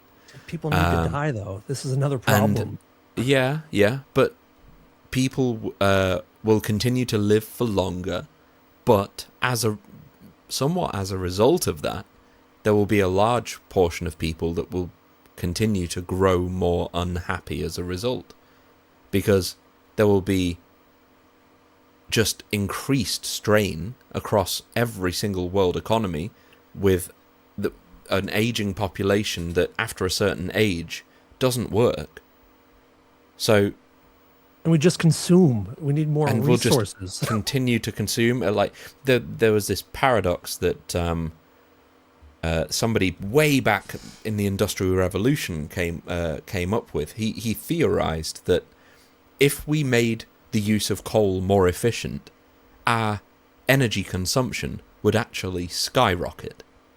And he was 100% correct. Everyone else was like, no, we'll make it more efficient, so we'll use less coal, and we'll have more coal for longer. And he was like, absolutely not. The moment you make it more efficient, you open up the market and everybody consumes more. And he was exactly right, and that's exactly the way we've been ever since. Every single, like, the use of AI in the last 2 years, my word, the astronomical increase in energy consumption as a result. And AI is incredibly efficient, and it makes everything that we do has the power to make everything so much more efficient, and yet our energy consumption is like, it's a vertical line at this point. It is insane. I think that's going to be the driver of fusion power. That'll be the thing. But I really see that making an impact within the next few years. I think they've been dancing around it for so long now. There probably are some breakthroughs that are just waiting to be commercialized. We have 1,734 people watching right now. If everyone watching just hit the like button one time, we would be in amazing shape, guys. If you don't mind, folks, please give that like button a gentle bump. Just rub it a little bit. Just tap it in. We've got a clip from Lou Elizondo. New episode of Lou's Clues just dropped. It was a bombshell on Vetted just, 20 hours ago? Before we do that, should we show a little something for Xander? Oh, yeah.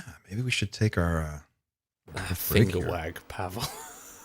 Let's, you know what? Let's do this. We've got something special here for you that the team put together. Where is it? I have to find it. We've not seen this yet, right? I've not seen it.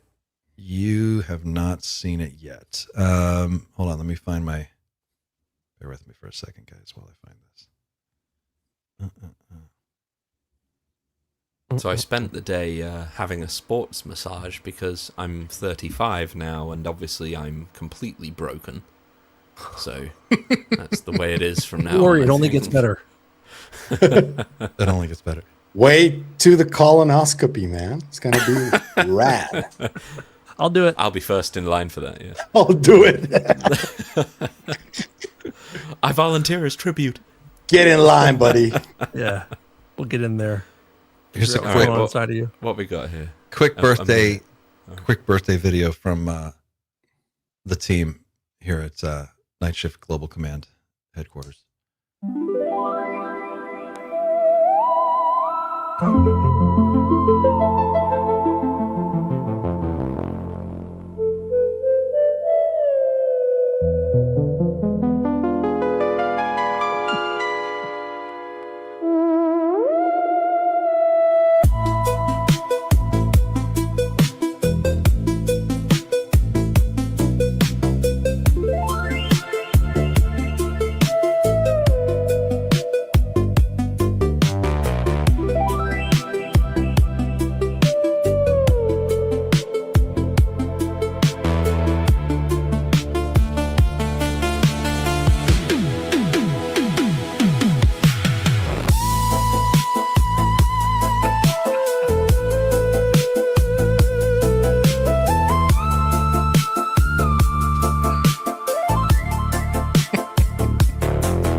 Bravo. Thank you very much. Thank you very much. That Very was nice. beautiful. That was I loved that. I loved the Justin music. and Mel. Oh, brilliant! Thank you so Shout much. out, Mel. That's really cool. Thank you so much. Shout out, Justin. Should we Those aliens freak me out. Anyway, yeah. So let's. Should we move to Lou? Let's What do you talk about think? the goddamn moon. Let's talk about the moon. Yeah. We're just now getting back to the moon. Okay.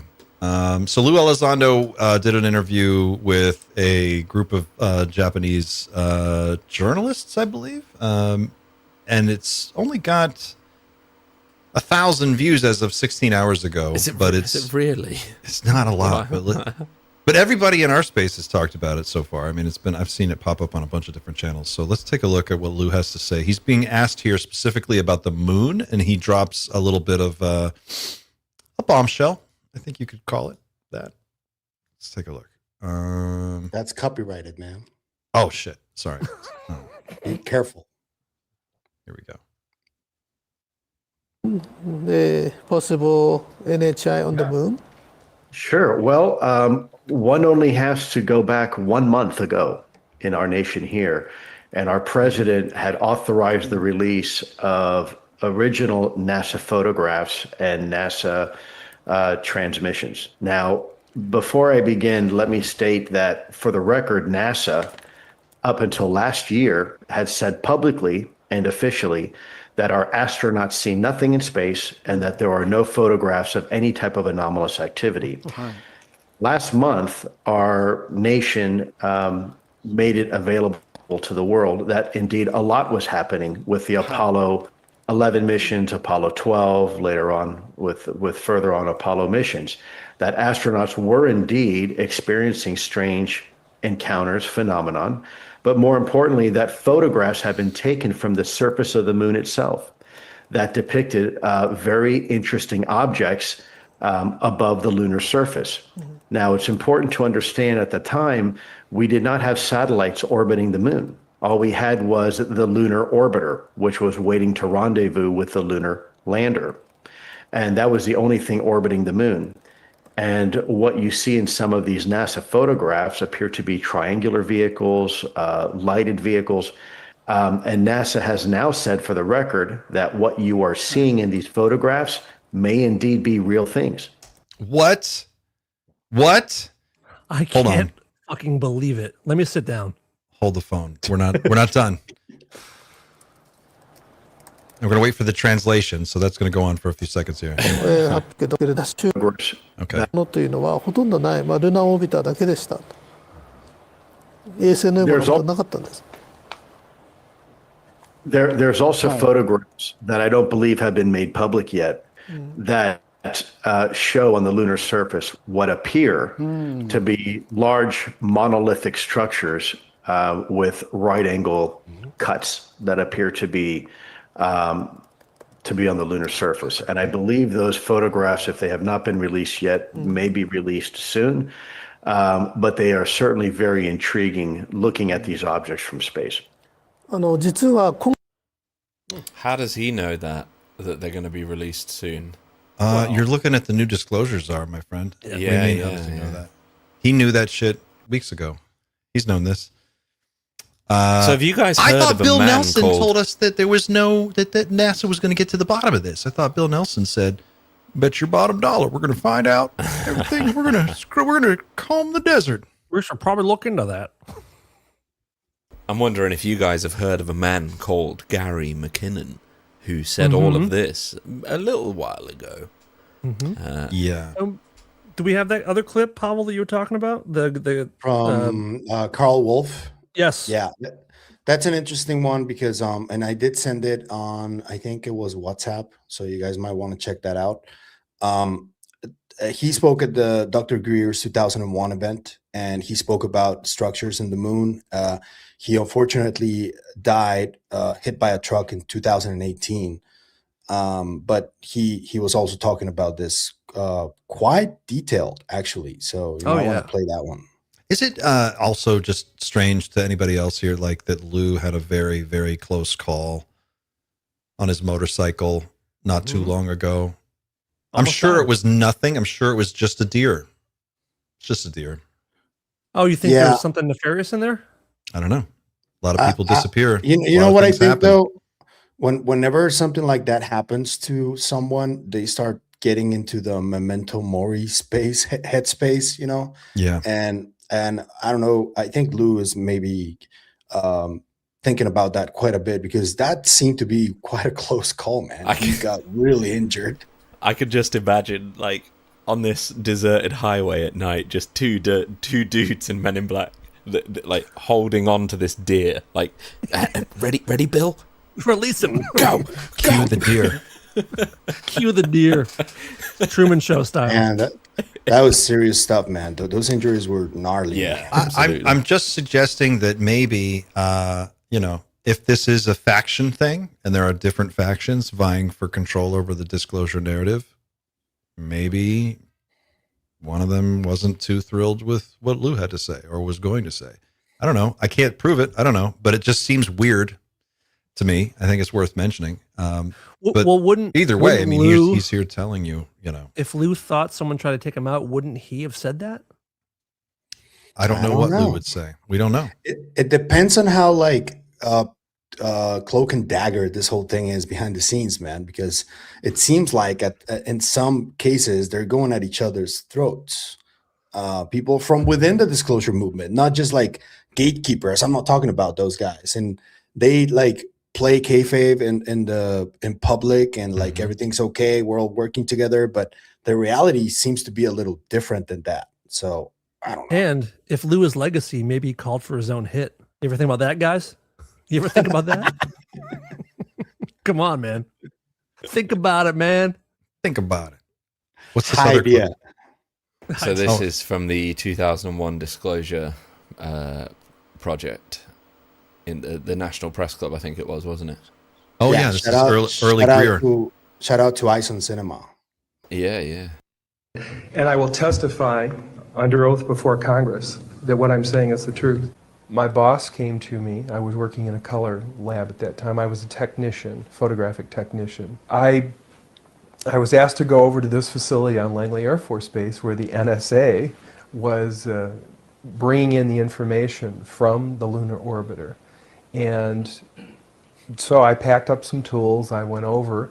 I went into the facility. A couple of officers took me into this hangar. It was a very large hangar. So they took me into this laboratory. I took a look at the equipment. There was an airman second class in there. I was an airman second class as well. He turned the equipment on and put it through its paces. It didn't do what it was supposed to do. I saw what was going on with it. And I said to him, we'll have to take this thing out of the lab if we're going to work on it. We can't work on it in here in the darkroom environment. So everyone left the facility, left the darkroom, except this airman second class and myself. And we're in waiting for someone to come to remove this piece of equipment.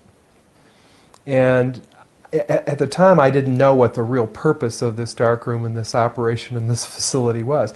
I thought this was where they were bringing the data in and then releasing the images to the public. They were doing 35 millimeter strips of film at that time, which were then assembled into 18.5 by 11 inch mosaics, they were called. There was a digital signature and a grayscale on every 35 millimeter strip. And those strips were from successive passes around the moon. So he was showing me how all this worked, and we walked over to one side of the lab, and he said, by the way, we've discovered a base on the back side of the moon. And I said, whose? What do you mean, whose?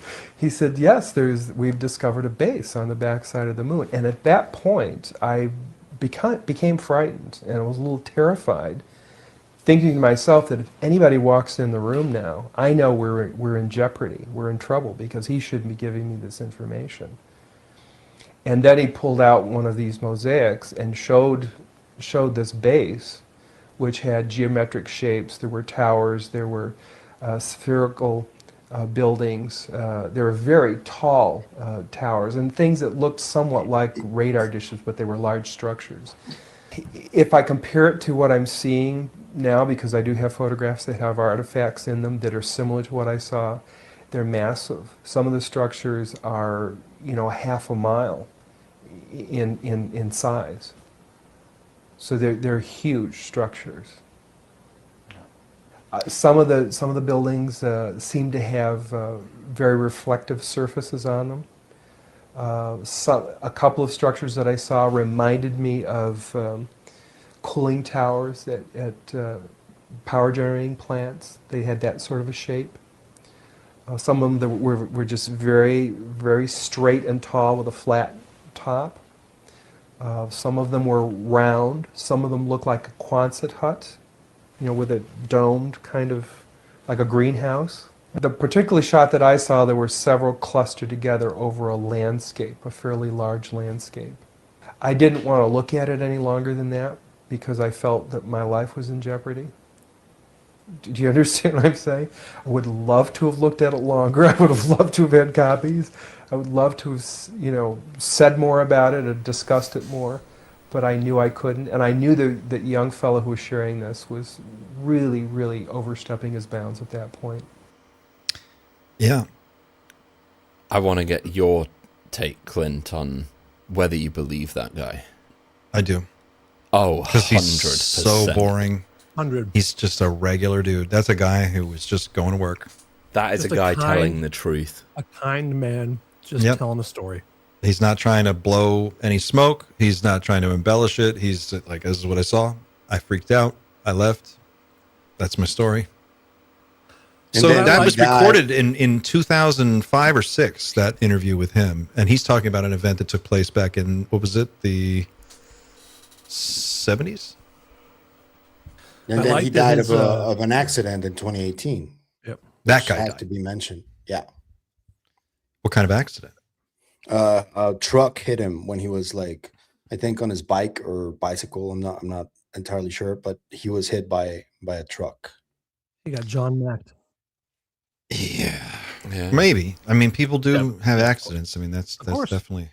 Yeah. That's what I But, said. It's an accident. Yeah. Gary McKinnon was right. He was right. There's been stuff on the moon for a long time.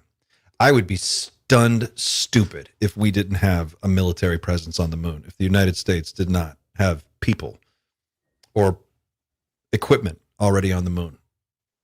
Operational, offensive military gear set up there, or at least a listening post or something. I mean, the idea that the United States would not have, with all of the resources that we have, we would not have gone there and tried to establish some kind of a base. If we don't, it's because someone actively stopped us. Well, there's that long-standing, multiple people saying that we've been warned off the moon, and there's who was it? Wasn't there an astronaut recently who heard got a message of you shouldn't be here, like don't leave and don't come back? Ingo. Was it Ingo? Yeah. Yep. They That chased happened them in off. penetration, though. That happened in penetration. That's what he says that happened.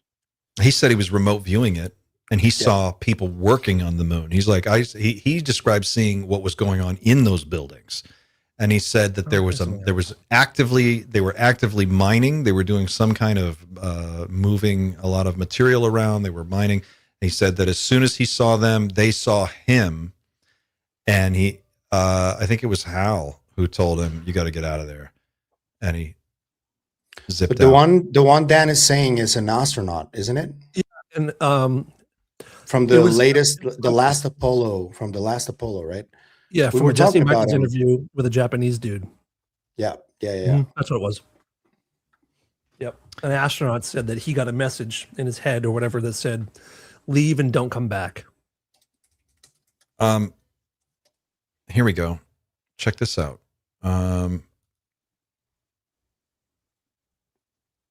Habitation on the moon.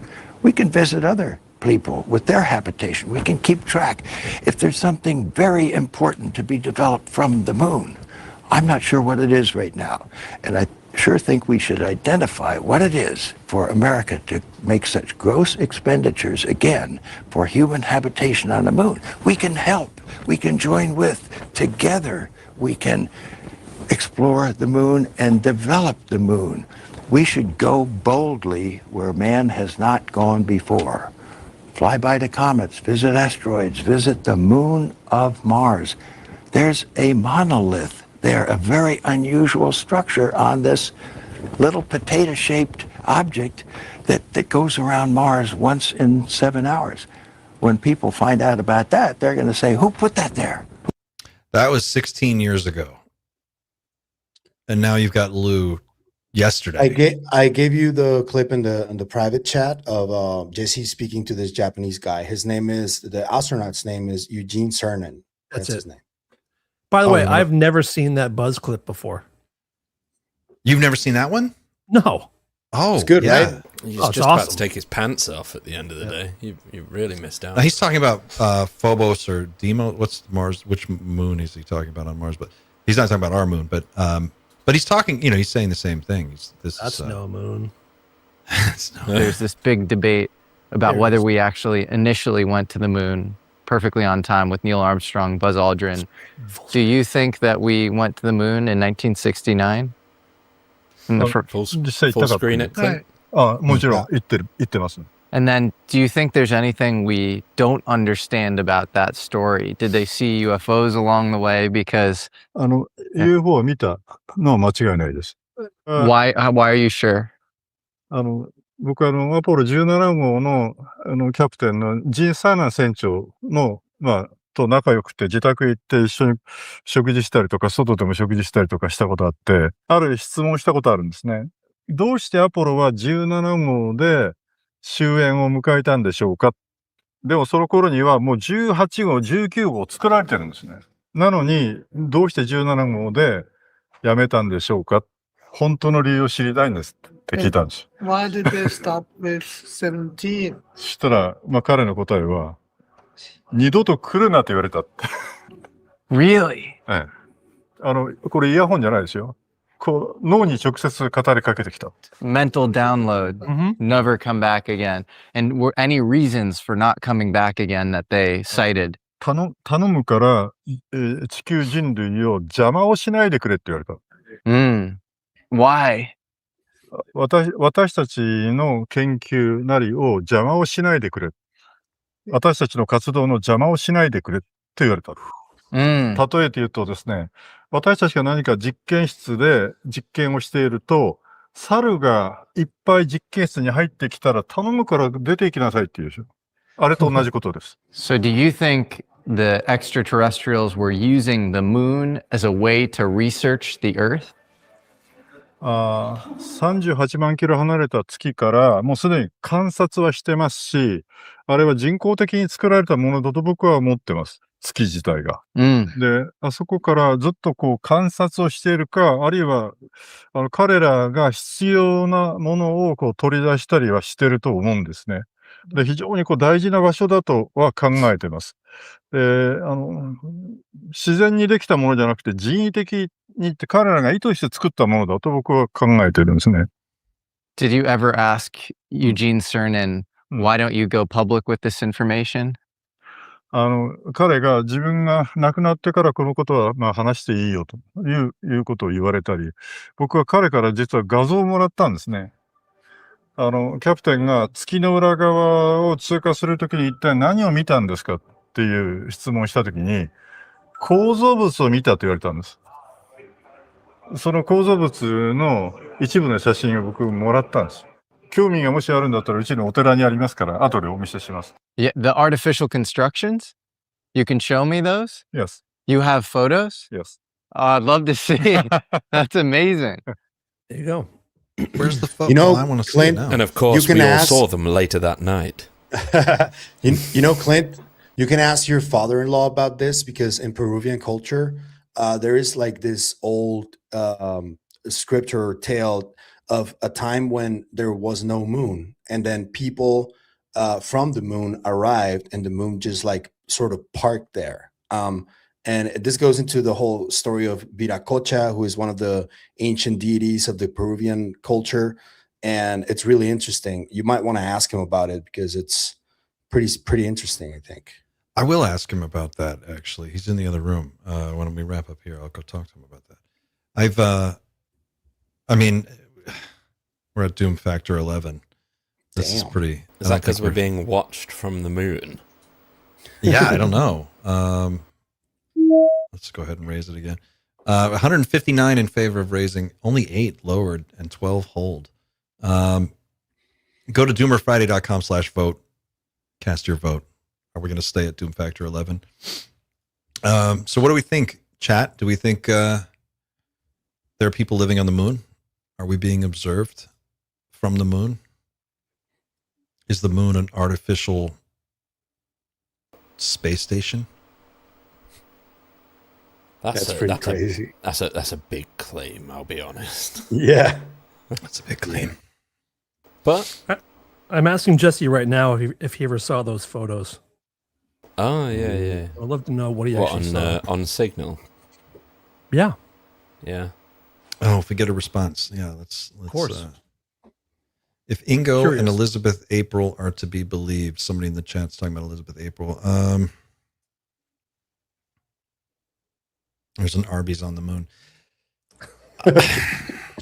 So they have Starbucks. They have horrible food in the moon as well. That sucks, man. I mean, think about it. This is the next stop for us. We're going to have operational bases on the moon. Civilian operations are going to be taking place all over the moon in the next 30, 40 years. Like, that's going to be a really busy place. So sooner or later, either all of those companies that are trying to establish some kind of helium-3 mining or whatever it is that they're doing there, either all of them are going to be warned away by some beings that are already there, or they'll be sabotaged or attacked or something. But we're going to know, right? Like, either there will be 30 years from now, there's either going to be a thriving community of humans living and working on the moon every day, or it'll still be like today, and that's going to be really weird, right?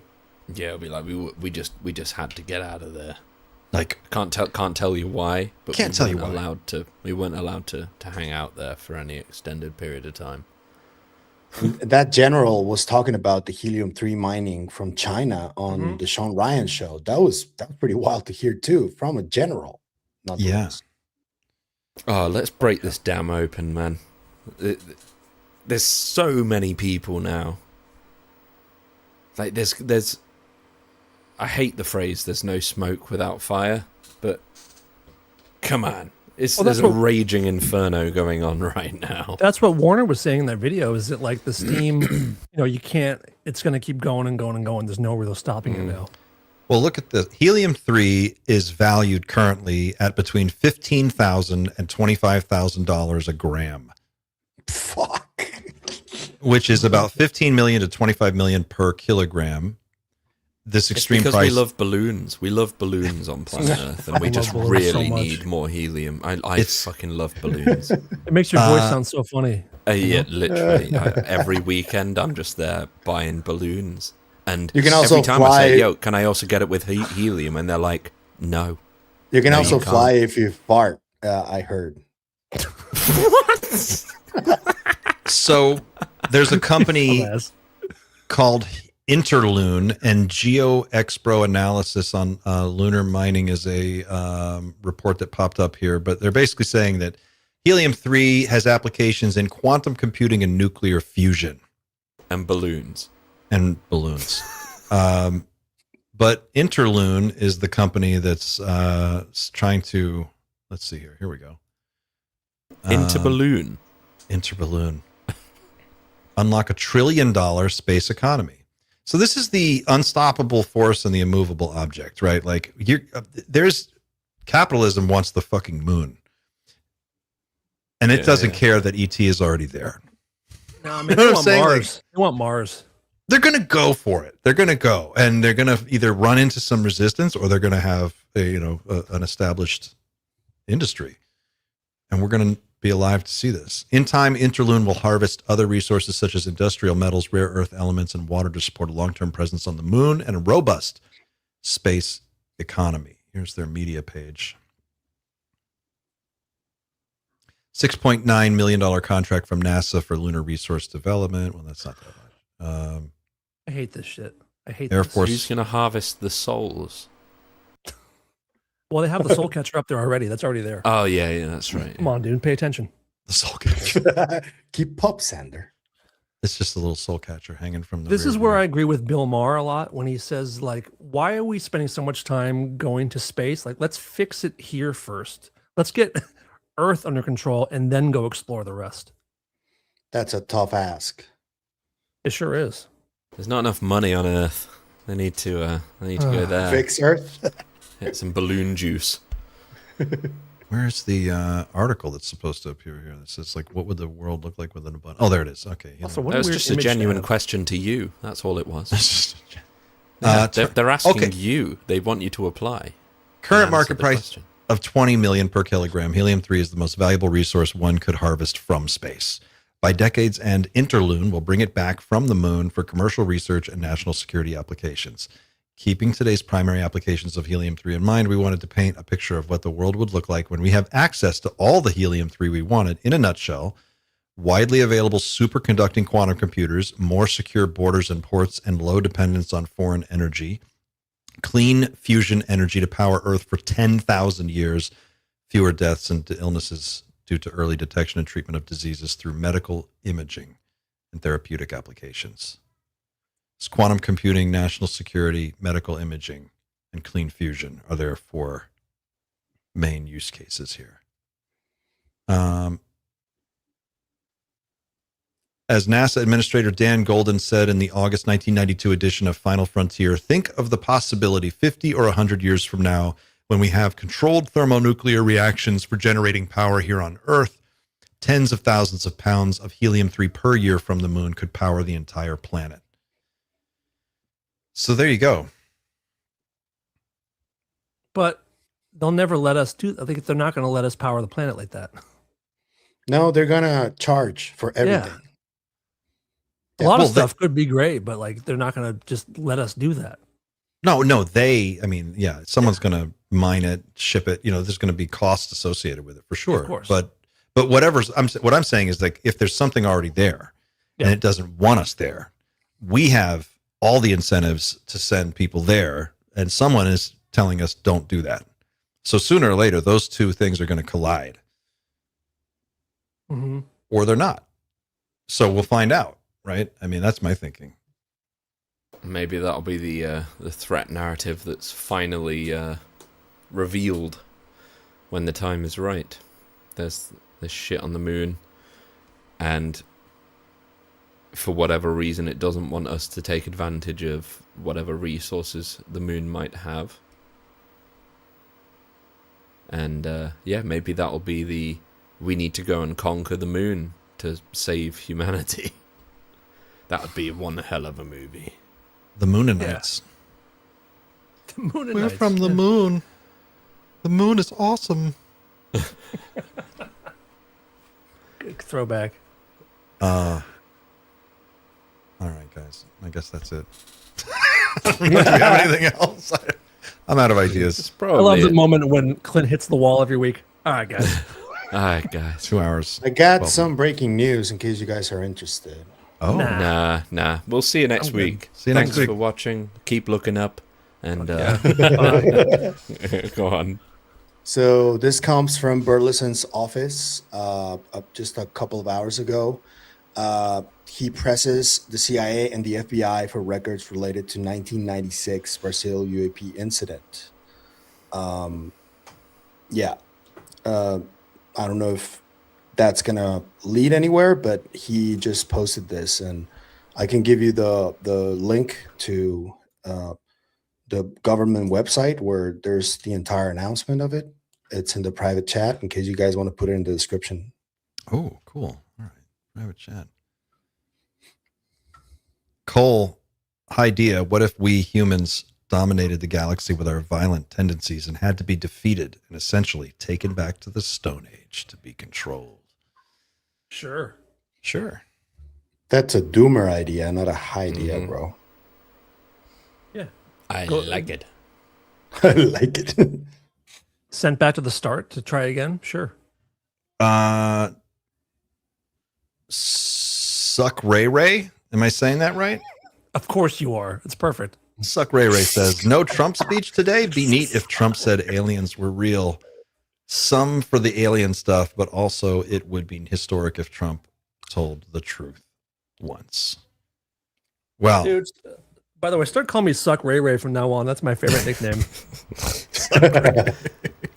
So our next guest is going to be Mark Christopher Lee, who's now here to take his great victory lap for being right about Trump disclosing aliens today. Yikes! Trump is in Turkey, I believe, right now. Is he not? Mm-hmm. Oh, yeah. He's We're at probably war again. asleep. He's probably asleep. You're also at war again. And as far as I can tell, we haven't had disclosure. So what should we do with Mark Christopher Lee going forwards? Should we listen to that guy who's... I would give him to the end of the day. At least give the guy to the end of the day. We'll give him to the end of the day. Yeah. Sander is 2 hours away from the end of the day, so he's allowed to. He's allowed to say whatever I'll be he honest, wants. I'm very rarely critical. Like, I don't like to sort of start shit. But I do not like that guy. I do not like the way he's communicated all of this knowledge. I don't believe a word he says. I don't believe that he has had any contact with what's his name? Sorry.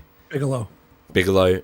I think he has been making it up the entire time to get some clicks on his posts. I really believe that is the case at this point. I think he needs to stop.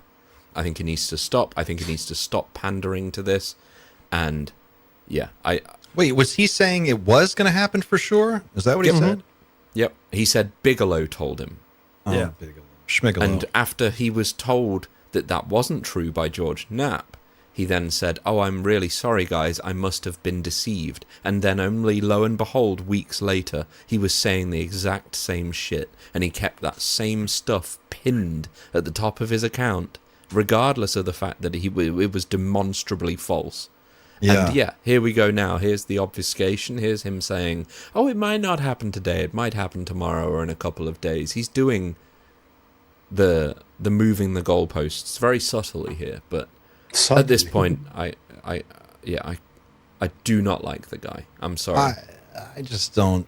The people who know, the people who really know are going to be people like Warren. Yeah. He's the guy. He's Chris Mellon's fucking cousin, dude. Of course he knows. Those are the guys who are going to be. I would trust the people that we talk to have pretty much the closest inside scoop that I'm pretty sure. Yeah. You could want. So I mean, it's like this guy's just blowing smoke. It's part of the deal, right? Like part of it is there are competing goals, right? Part of it is you want to have for us, we want to have a place where we can hang out, we can talk about it, we can spitball ideas, we can sort of be creative and do fun stuff with it. For other people, it's like it's content. It's the content game. It's like I got to get the traffic up. I got to make sure that the site's getting ad revenue and whatever, and like all of this. That's why I'm not on Twitter very much. It's just so much smoke people are blowing back and forth. At the end of the day, we kind of have these conversations twice a week. So we do. Oh, Pavel's just found something out. But anyway, I saw the doggy, man. Right. I saw the doggy. What's your dog's name? That's not my dog. This is my buddy's dog, Obi. Just puppy sitting today. Hi, Obi. He's a good boy. Is there only one? There's only one. Obi-Wan. Okay. Well, I was saying, we have this conversation at least twice a week because we do like a planning for this show, but we end up just talking about stuff like this. The only difference between what happens there and here is that we click go live, and we would be doing this regardless. We do this all week. This is just happening in a chat. This show doesn't. This is the time where we're live for 2 hours, but as soon as we're done here, like we're in 30 minutes, we're going to be back on the chat, going. Pavel's like, look what I just found. It doesn't end. I think, Mark, it's time to stop. It is time to stop the crap at this point. Stop the crap. It's just just stop, dude. Well, you'll know. When Trump makes a speech, you'll know. And he'll tell us that he was right all along, for sure. I knew it all along. The wheels are turning. They are moving, and that's something that we can clearly see. You have Lou Elizondo telling you just now, yesterday in that thing, he's saying, look, these pictures haven't even been released yet, but the ones that Gary McKinnon talked about all those years ago, Come to find out, yeah, they were might be real. It might be real. Whoops. It's like you're getting it. You're getting the we're getting it. This is disclosure. This is what it looks like. It's just not. It's not all at once. It's just we're sort of starting from the beginning now. Mm-hmm. Yeah. I wonder, you know, which we talked about last week. We can get disclosure and still be really dissatisfied with it. It could still be a shit sandwich. I'm gonna. You know, I'm gonna be so hurt by disclosure. I already know it. What's your biggest concern, Xander? Like, what are you worried about? Like, what's going to bum you out the most? That it's going to be the most boring, milquetoast, least revelationary piece of information that's ever disseminated.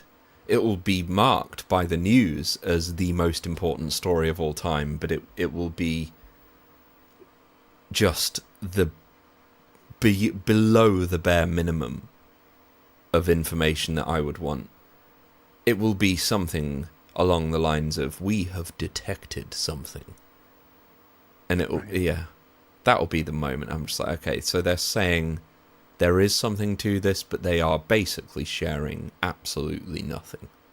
That will be found what a it signal. is. It will be, we've found a signal coming our way. We need a bigger military budget. Meanwhile, we have reptilians in government. Well, yeah, So, right.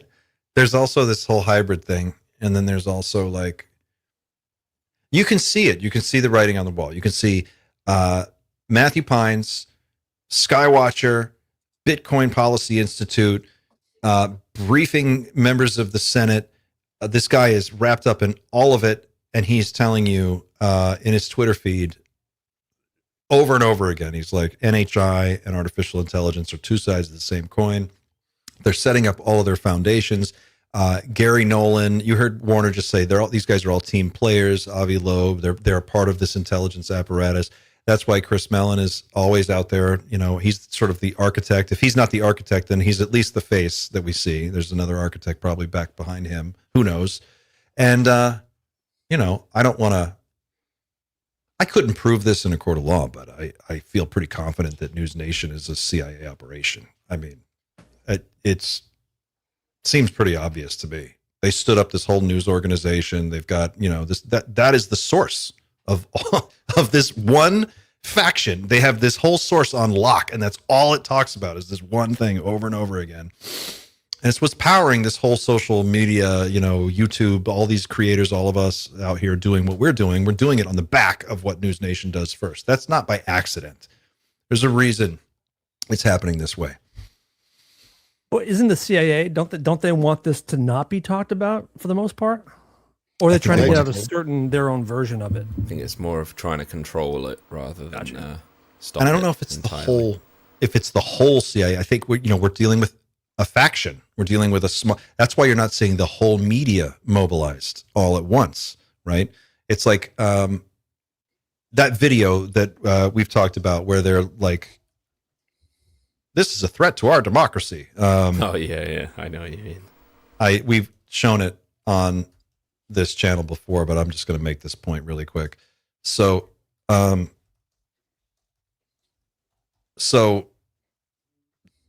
News Nation is owned by Nexstar Media Group, which also is the largest owner of local television stations in the United States. Nexstar operates News Nation as a 24/7 cable news network, leveraging resources of over 5,000 journalists across its numerous local newsrooms. Sounds totally legit, just a business just out there doing the good work of bringing the news to the American people in all of your local communities. And then, but this is the same local news that gave us this. I'm Ryan Wolf.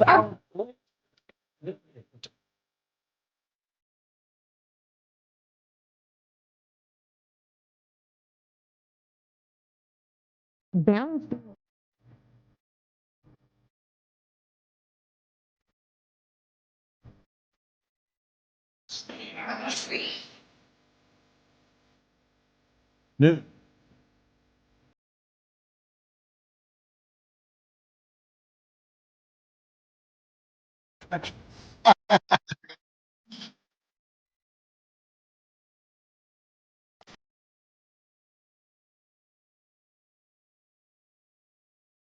This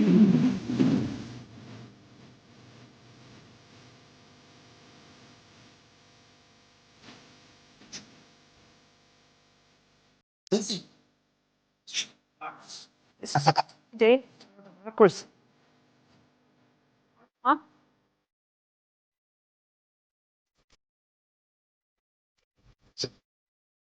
To our democracy. Dangerous to our democracy. This is extremely dangerous to our democracy. This is extremely dangerous to our democracy. This is extremely dangerous to our democracy. This is extremely dangerous to our democracy. This is extremely dangerous to our democracy. This is extremely dangerous to our democracy. This is extremely dangerous to our democracy. That's who you're dealing with. Oh, that makes me really uncomfortable. That is However, so you gross. That's who you're dealing with. You're going to have to talk to Rob about this at the end of the day. In good faith, of course, because Rob's brilliant. I don't want to put Rob in an uncomfortable position, and I know Rob is a good reporter who's trying to do good work. And I'm not saying that everyone who works for these companies is part of a cover. To his point, though, Rob is not afraid of speaking his mind about this, and I'm sure he does agree with a lot of this. You know, he's always been very vocal about being true to his own ideas. I think you have a situation where, like, the intelligence community has managed the news in this country and the media forever. Warner says it in this interview on the podcast with Jimmy. He says he's like, Steven Spielberg has been on the CIA payroll for decades. Like, this guy he's not your friend. He's not a bad guy, but he's on the payroll. A lot of these guys are on the payroll, and that's why you're hearing the messaging that you're hearing. So when you take an apparatus that is built like this, and then I look over and I'm looking at the media landscape, and it looks just the way it always looks. It's all messed up and very partisan and very red versus blue, and you've got Fox and CNBC and MSNBC and all of these different, like, talking heads. But then you have this outlier, this News Nation over here. I'm Ross Coulthart. Chris Cuomo. Oh, Chris Cuomo. They just hired Chris Cuomo from CNN. They brought him over. He was an anchor while his brother was governor. And that's not weird, right? So they put together this news team, and suddenly they are covering the beat. They've got it. They've got UFO. Guess what? We know all of the fucking UFO guys. Look at how many people we've found. We've surfaced all of these interviews. Like, oh my gosh, our crack squad of reporters is deep under the cover of all of this stuff, and they're exposing it all right here on News Nation, but no one else is talking about it. Come on, guys. I was born at night, but it wasn't last night. You sound like my dad. That's great. That's such a nice old school phrase. I love that. Totally. Or, okay, boomer. Or is it possible that they started as a news agency, and then the Grush interview happened, and they realized, oh, we just got so many fucking views on this guy. Yeah. No one else is covering this topic like we are. Let's be the news source that covers UFOs. And it quickly became that. It's possible. Also possible. Yeah. It's possible. I think we need to be fair. I do think that clip you just showed. So you're saying categorically that clip you just showed is a bunch of stations owned by the same corporation that now owns News Nation.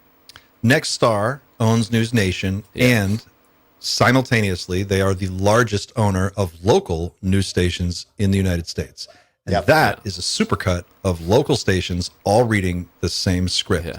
So I'm just drawing a line between those two things and saying that, like, it is very easy for me to accept the notion that look, we all agree that what we're getting is a narrative, right? We are part. There is an op that is playing out right now. They have said this. We know this. They've admitted this cleanly. How did it begin? It didn't start from nothing. It started from Chris Mellon, Lou Elizondo, To the Stars Academy, leaking this footage. And as soon as that stuff got leaked, News Nation was on it. Ross was on it. Ross's only job is to talk about this. That's all he does. Does he report on anything else?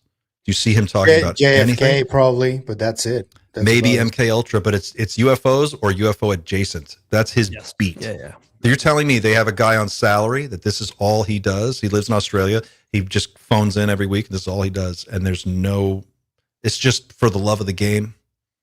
I'm not buying it, man. I'm just not. Maybe I'm wrong.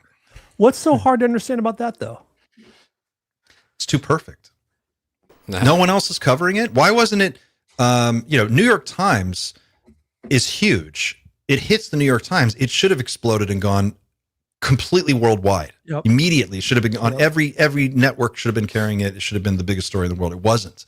That's because I think the full media machine is not being leveraged, because what we're seeing here is a faction. They're leveraging a piece of the machine that they have control of. They can control this little bit, but the rest of it is probably run by the opposition. And they don't. This is just my guess. I don't know. I mean, I can't prove any of this, but I like to spitball about how they would do it. And who are these guys? They're all CIA intelligence dudes. That's what they do. But also New York Times and MSNBC and Fox and CNN and all the classic ABC, NBC, they all have a history and a reputation for being like real news and serious reality stuff. News Nation was not about this. Yeah, News Nation was not anchored to any preconceived reputation of like, we do the on the street news. I think they found a niche possibly and just ran with it. No one was doing it. They became known for something, and why not just keep doing what you're known for if it's keeping viewers on there and maybe sharing information. But yeah, no one was doing what they were doing. So I think they may have just found a market. Possibly. Maybe. I'd like to. I don't think it's unfair to say that there are probably situations where we've observed exactly very similar situations and said, yeah, that's CIA, and we might be right, and yet there might also be times where we could observe something very similar and be wrong. I think that's completely fair to say. Yep. So I do think it's important you're able to ask the question, Clint, and I know you're listening despite your little invader right now. He's a visitor. I can see him in the waiting room there. I told my son he's allowed to come in the room when I'm recording, but he's got to wear a little gray alien mask. Like, he needs to dress like a little alien and come in.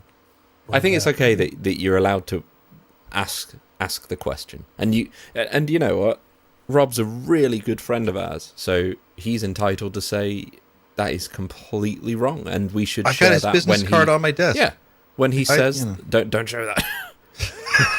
Can't show the other side of it. It's his business card. It's his business card. Yeah, but he gives those to people he wants to have it. Has a Tinder profile on there, dude. Come on, man. You could find it. But he has his right to say that's wrong and this is why. And we will show that if and when he does say something like that. So he'll be back on here at some point, and we can just ask him directly. I don't think he would be the one to ask, because I don't think that he would know. I mean, what I'm talking about is something that would be orchestrated at the very top, and it wouldn't be like they're not having meetings with the staff. They're not talking to they're not going to the team and like of all the reporters who are working on all this stuff and this is what we're doing, guys. It would come in the form of just the way the coverage is handled. It would just be like decisions handed down from up top on how much we're going to cover it and how many resources we're going to allocate to this. But what is it that they are actually doing? Well, they are creating a pipeline, a source. It's like a fountain, and every day there's UFO UAP news. There's always something. It's being reported every single day on this one news channel. It's an outlier. It's hard not to notice. I'm not saying that no one else could do it. Everybody could do it. There could be a lot of different coverage on this, but it's not happening. They're not. And even by now, like Lou just told you, this guy's going to be the disclosure czar. Where is this being discussed elsewhere? It's not. I'm also surprised that with the success of News Nation and how many viewers are watching what they do for UFO stuff, still no other major news channels or cable news has hopped on it. They haven't seen the opportunity to cash in on it either. I think that's because what they're in the business of doing is not actually news. They're in the business of messaging. Yeah. Manufacturing consent. It's massaging the narrative in whatever way. The legacy media we know that the legacy media has been complicit, not only in Operation Mockingbird and other similar projects throughout history, but in just managing public perception of this particular issue. Chris Mellon called it out in the foreword to Lou Elizondo's book. He's talked about it openly. All these guys have talked about it. Any former CIA officer that you hear on any podcast, they'll all tell you the same thing. It doesn't matter who you talk to. They're like, oh yeah, we own every newsroom in America. We've got people working in all of them. Anderson Cooper famously almost joined the CIA, but then became a journalist instead and just decided not to go forward with it. Okay. Sure. You know, so if you believe that they would manage the message for 40 or 50 or 60 years that way, why wouldn't that machinery still be in operation today? And if you wanted to hijack a portion of that for your own disclosure purpose, and you were maybe a smaller faction, maybe you have access to some of the machine, but not the whole machine. Or maybe I'm completely wrong and I'm full of shit. I don't know, but it just feels, my brain looks for those conspiracies. Hey, you make great points. Say, I don't know. All right, Business. guys. All right, guys. All right, guys. We'll end it there. Come say bye. Happy, come say bye. Xander, Huh? I love you so much. Hope you had a good thank you. birthday. And this has been a I blast. like you too.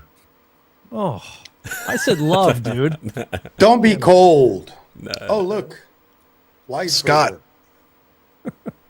Hey, Scott. Oh, yeah, Thanks for the we super must chat, have said. Scott. You're not going to read it out loud, Clint? No. Thank you, Scott. That was, it was, I don't know what to say. But thank you for the super chat.